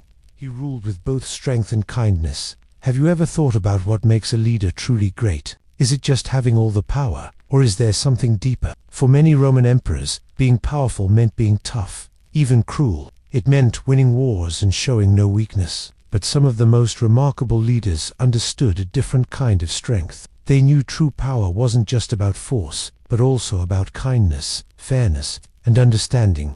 Imagine an emperor who could command vast armies and build incredible structures. That's strength, right? But what if that same emperor also cared deeply for ordinary people? What if they listened to problems, made sure people had food, and treated everyone with respect, not just the rich? This wasn't weakness. It was an even greater strength. It's the power to inspire loyalty and hope, not just fear. These leaders held immense authority but were deeply human, balancing firmness with a gentle spirit and fairness. Here's the thing. Think about a coach who only yells. Players might listen out of fear. But now, think about a coach who sets clear rules and expects hard work. That's strength. Yet also encourages you, explains mistakes kindly, and celebrates improvements. That's kindness. Which coach do you want to play for? Which one makes you want to try your best, even when things are tough? The coach who balances strength with kindness creates a team that believes in themselves and their leader. That rare balance, knowing when to be firm and when to be compassionate, makes a leader's rule powerful and lasting. It's about building trust, not just demanding obedience. Leading with a kind heart isn't weakness. It's perhaps the most powerful way to lead. It builds a legacy of respect and leaves behind not just monuments, but a feeling of peace and justice that echoes through time. Bringing Rome to its peak. Have you ever worked really hard on something, and for a short time, it just felt perfect, like everything clicked into place? That's a bit like what happened with Rome. For a precious stretch of time, after centuries of struggle and growth, the Roman Empire reached its highest point. It wasn't just about how big it was, or how many soldiers it had. It was about something deeper. Think of it like a massive, complex machine. Rome had been built piece by piece, sometimes roughly, sometimes beautifully. But for a while, during what historians call the Pax Romana, or Roman peace, all those gears and levers hummed together in harmony. This was a time when emperors weren't just about conquering new lands. They were about building, organizing, and making life better for the millions of people who lived under Roman rule. Imagine roads stretching for thousands of miles, connecting distant towns, aqueducts carrying fresh water into huge cities, courts that gave people a sense of fairness, and a general feeling of safety that let people focus on their lives, their families, and their crafts. It's like when you're building a really big Lego set. You follow the instructions, piece by piece, and it can be frustrating sometimes. You might even make mistakes. But then, there's a moment when the last big section clicks in, and you step back. You see the whole thing, sturdy and impressive, exactly as it was meant to be. That feeling of completion, of seeing something magnificent come together, that's the peak. This was a time when Rome felt like it had truly mastered the art of empire. But here's the thing, even the most perfect moments don't last forever. That period of peak greatness, when everything felt strong and right, it teaches us something powerful. It shows what humans can achieve when they work together towards a common vision of order and prosperity. It's a reminder of the amazing things people can create, but also how delicate that balance can be, even at its best. It makes you wonder about the work it took to get there, and the quiet sadness that comes with knowing such perfection is often fleeting. The guy who is both warrior and builder. Have you ever thought about someone who is super tough, like a warrior, but also really good at making things, like a builder? It seems like two totally different kinds of strength, right? One is about breaking things, winning battles. The other is about creating, making things last. Well, some Roman emperors had to be both. Imagine leading an army into fierce battles, facing danger head-on, protecting your people from invaders. That's the warrior part. But then, when the fighting was done, they also had to turn around and build. They built roads that connected distant lands, temples that reached for the sky, and laws that shaped society for hundreds of years. This wasn't just about winning wars. It was about creating a lasting home, a stable empire, for everyone. It shows a deep care, a responsibility that goes beyond just power. Think of it like a coach for a sports team. They have to be tough and strategic during the game, making smart plays to win. That's their warrior side, pushing their team to victory. But a great coach also helps build the team off the field. They encourage teamwork, teach new skills, make sure everyone feels valued, and create a strong community. They're building character and a strong group spirit. They fight for the win, but they also build the foundation for future success and friendship. This balancing act, this ability to both defend and construct, is really amazing when you think about it. It asks for a kind of strength that isn't just about force. It's about vision, about looking ahead and asking, what will last? What will truly help people live better lives? It's a powerful lesson, reminding us that true strength often comes from being able to protect what you love. And then, with equal effort, build something even better for it. It's about knowing when to stand firm and when to lay a new brick. That's a legacy that touches your heart, making you feel safe and hopeful, all at once.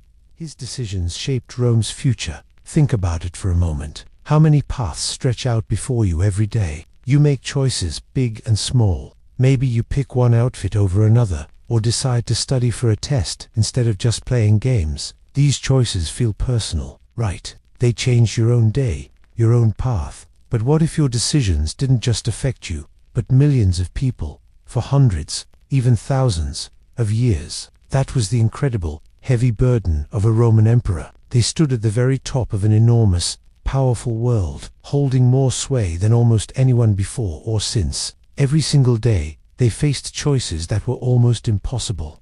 Choices that felt like the weight of the entire known world rested on their shoulders. Should they raise taxes on ordinary citizens, or risk the army not having enough money to protect the borders? Should they build a new, magnificent road connecting far-off lands, or defend a distant border from invaders? Each yes or no wasn't just a simple answer. It was a ripple sent crashing through time, shaping destinies.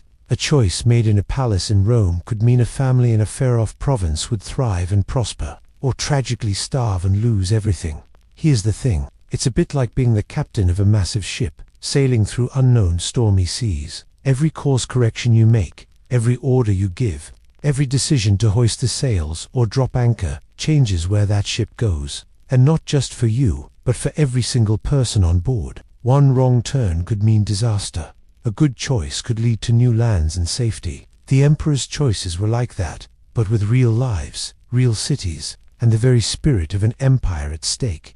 These were the moments when history was truly forged, not just in roaring battles or grand speeches, but in quiet rooms, behind heavy, imposing doors, where one human being weighed options that could bless or doom countless generations. It makes you wonder, doesn't it? What kind of immense courage, what kind of deep wisdom does it truly take to carry that kind of overwhelming responsibility? To know that your thoughts, your fears, and your deepest hopes would literally carve the future of an entire civilization. It's a powerful, almost heartbreaking thought, how much one human heart can ultimately impact the world for all time. The emperor who made Rome respected.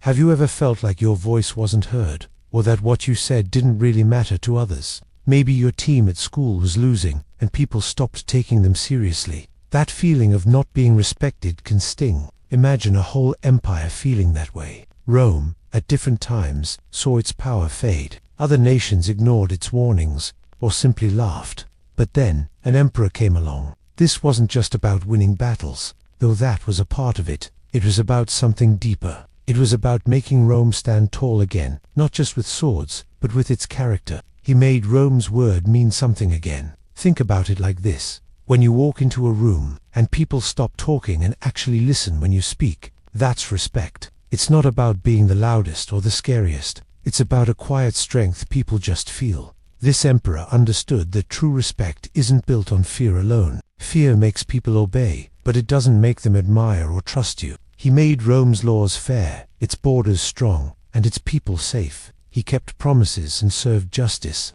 It was like fixing a broken reputation, piece by careful piece. Just like if you always do your homework and help out, your teachers and friends start to see you as dependable and trustworthy. They respect you because you've earned it, not because they're afraid you'll get mad. And that's why it matters. When Rome was respected, its citizens felt proud. Other nations sought its advice, not just its protection. It allowed for peace and growth that fear alone could never create. It's a reminder that true strength comes from earning trust and showing fairness, making others value who you are, not just what you do. A true guardian of the empire. Have you ever wondered what it truly means to protect something, not just with strength, but with your whole heart? When we think of a Roman emperor, we often picture mighty armies and grand victories. But some emperors were more than just conquerors. They were true guardians. A guardian of the empire wasn't someone who just sat on a grand throne, shouting orders or seeking riches. No, it was someone who carried the immense weight of millions on their shoulders every single day. They saw the vast empire not as their personal toy, but as a fragile, precious thing they had to keep safe for everyone, especially for the generations yet to come. Think about it like this. Imagine you have a younger sibling or a close friend who really looks up to you. You wouldn't just boss them around, right? You'd watch out for them. You'd make sure they were okay, even if it meant giving up something you wanted for yourself. You'd make tough decisions to keep them safe, healthy, and happy. That's a bit like what a guardian emperor did. They weren't focused on getting rich or just being powerful. Their mind was on making sure roads stayed safe, food got to cities, laws were fair, and borders were secure, all so people could live their lives in peace and build a future. These emperors understood that their own time in charge was short, but the empire itself was meant to be forever. They made choices that would benefit not just themselves, but generations yet to come. It's a deep kind of love, really, not for power, but for the well-being of a whole society. It means choosing responsibility over personal glory, and quiet, steady service over loud praise. It's a powerful lesson, reminding us that true leadership isn't about being in charge, but about selflessly taking care of what truly matters, even when no one is watching. And that's why some emperors, through their quiet strength, truly stand out in history. The leader who set new standards. Have you ever stopped to wonder what truly separates a good leader from an unforgettable one? It's not always about grand armies or dazzling riches. Sometimes, a leader emerges who doesn't just do their job. They redefine what that job even means. They don't simply walk the worn path. They lay down a brand new road, changing the journey for everyone who follows. This isn't just about winning battles or holding power for a time. It's about building a foundation of ideas, of values, that lasts long after they are gone. Think about a Roman emperor who, instead of just managing the empire, decided to look at its very soul. Maybe they saw deep unfairness and felt a profound need to make things right, even when it was difficult and unpopular. Or perhaps they championed education, believing that knowledge was the true strength of a people, creating schools or libraries where none existed. This kind of leadership creates a new sense of what is expected, what is possible. It's like a scientist who discovers a fundamental law, like gravity. Before Isaac Newton, people knew things fell, but he gave us a clear, elegant explanation that changed how we understood the entire universe. He set a new standard for scientific inquiry. A leader who sets new standards leaves an emotional imprint far deeper than any law or victory. Their true legacy isn't just a list of things they did. It's a quiet whisper of possibility, a shift in the collective heart. They show what people could be, what a society could achieve, and that's why it moves us, even centuries later. It reminds us that even in ancient Rome, amidst all the struggles and ambition, there were individuals who reached beyond their own time, daring to imagine and build a better future. It makes us pause and consider the silent power of setting a good example, of choosing kindness, or of working for fairness. What new standards might we set today, right where we are, for our own little corner of the world?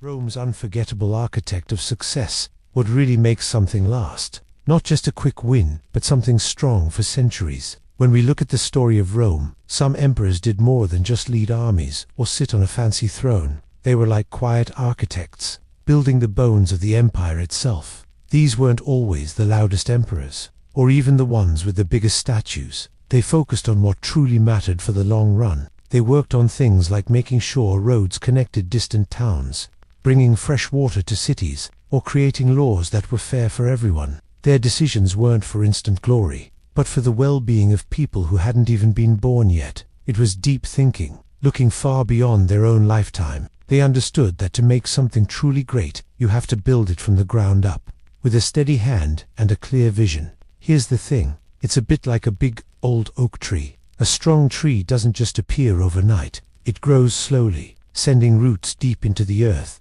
building a thick trunk, and spreading branches over many, many years. Each tiny root, each new ring in its wood, makes it stronger and more able to face storms. The architect emperors of Rome did the same. They focused on those deep, unseen roots, the systems, the infrastructure, the sense of order that held the vast empire together, piece by piece. They knew that a lasting structure isn't about how tall it is today, but how deeply it's rooted.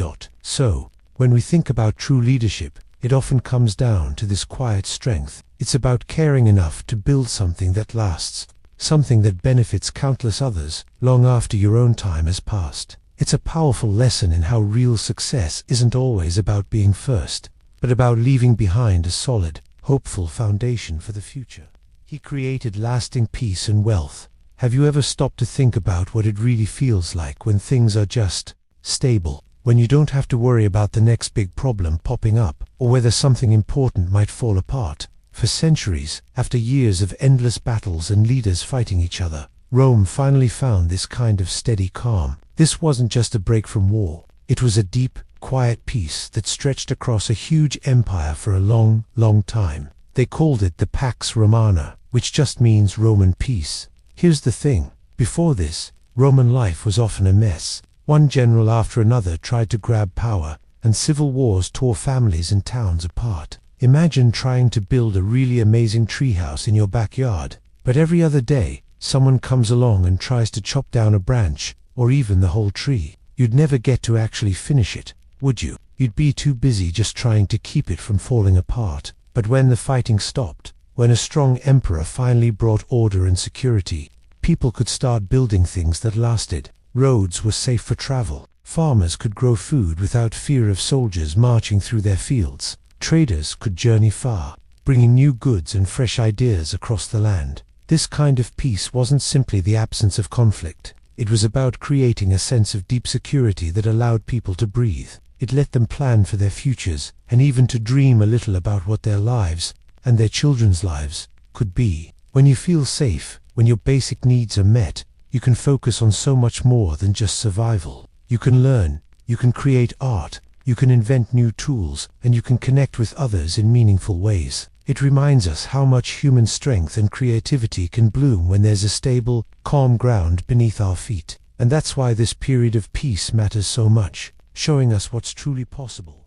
The emperor whose wisdom still echoes.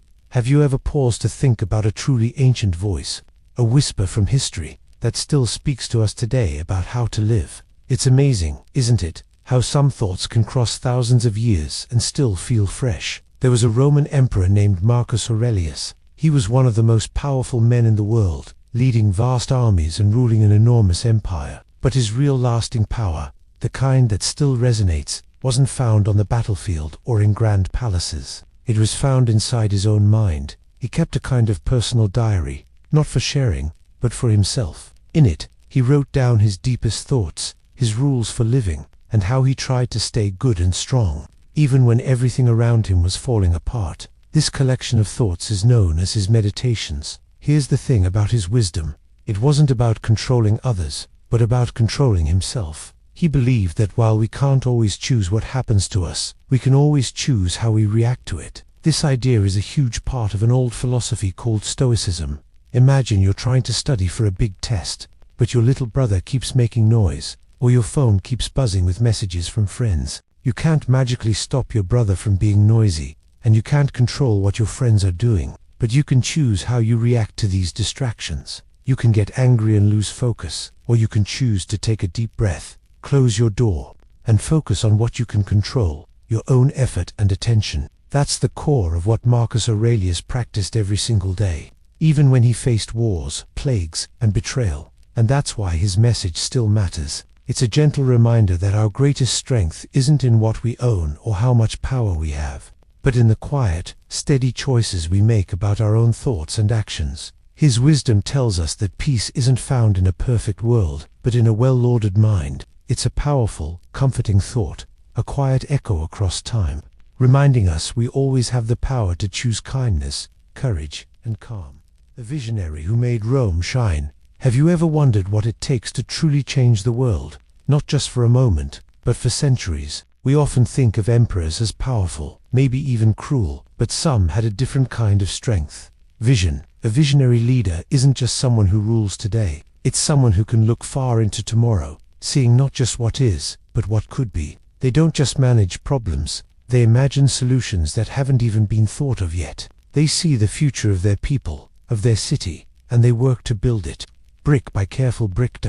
Think about someone who plans a huge project, like building a massive bridge across a wide river. They don't just start dumping materials into the water. First, they imagine the finished bridge, how it will look, who will use it, and how long it needs to last. They draw blueprints, calculate every stress point, and choose the strongest materials. That takes foresight, a deep understanding of what's needed, and a belief that something amazing can be created for everyone. An emperor with vision was like that. They didn't just win battles, they thought about how those victories would shape Rome's identity for generations. They didn't just collect taxes, they imagined how those resources could be used to build aqueducts that would bring fresh water for hundreds of years, or roads that would connect distant lands, making trade easier and bringing people closer.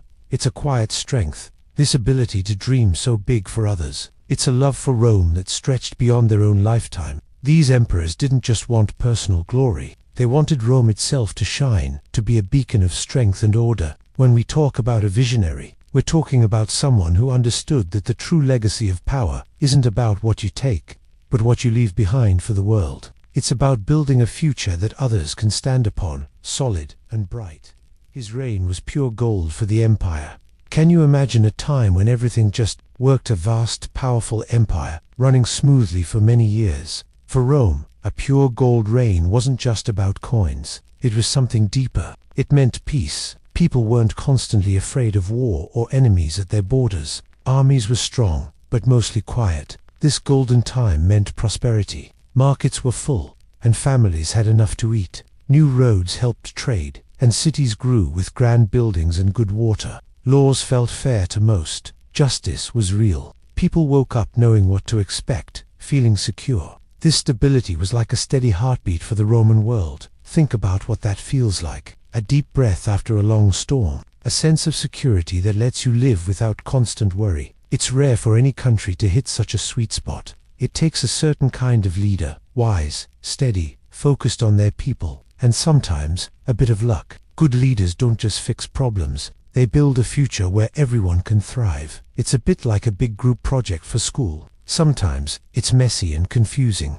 but then there are those times when everyone understands their role and helps each other. The whole thing just flows, the work gets done smoothly, and the final project feels strong. That's what a pure gold age felt like for the Romans. A massive project where all the pieces fit, creating something truly great for everyone. These pure gold moments remind us how much good leadership matters. A great leader doesn't just command, they create an environment where everyone can flourish. They build calm and hope for all. Even centuries later, we look back and feel a little of that peace, that sense of a job well done. It shows us what's possible when things go right. That feeling of deep well-being is truly priceless, a treasure, more valuable than any actual gold.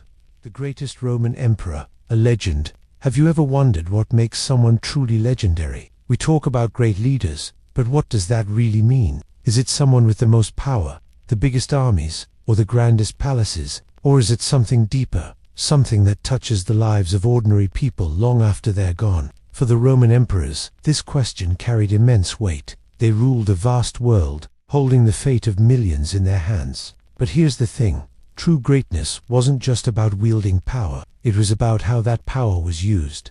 A truly legendary emperor wasn't just a conqueror, they were a builder of a better world. They thought about the future, about fairness, about keeping people safe and fed. Think of it like a master architect designing a magnificent bridge. It's not just about how tall the bridge is, or how strong, it's about how many people it connects, how it makes travel easier, how it stands the test of time, helping generations cross safely. The greatest Roman emperors built metaphorical bridges for their people. They created laws that brought order, built roads that connected communities, and sometimes they even offered hope when times felt dark. This kind of leadership isn't about ego or glory. It's about understanding the human heart, the struggles, and the quiet dreams of the people you serve. The legend isn't just carved in stone monuments. It's etched into the collective memory of a civilization, a feeling of security, a sense of belonging. And that's why it matters, because the echo of a truly great leader isn't in their shouts of victory,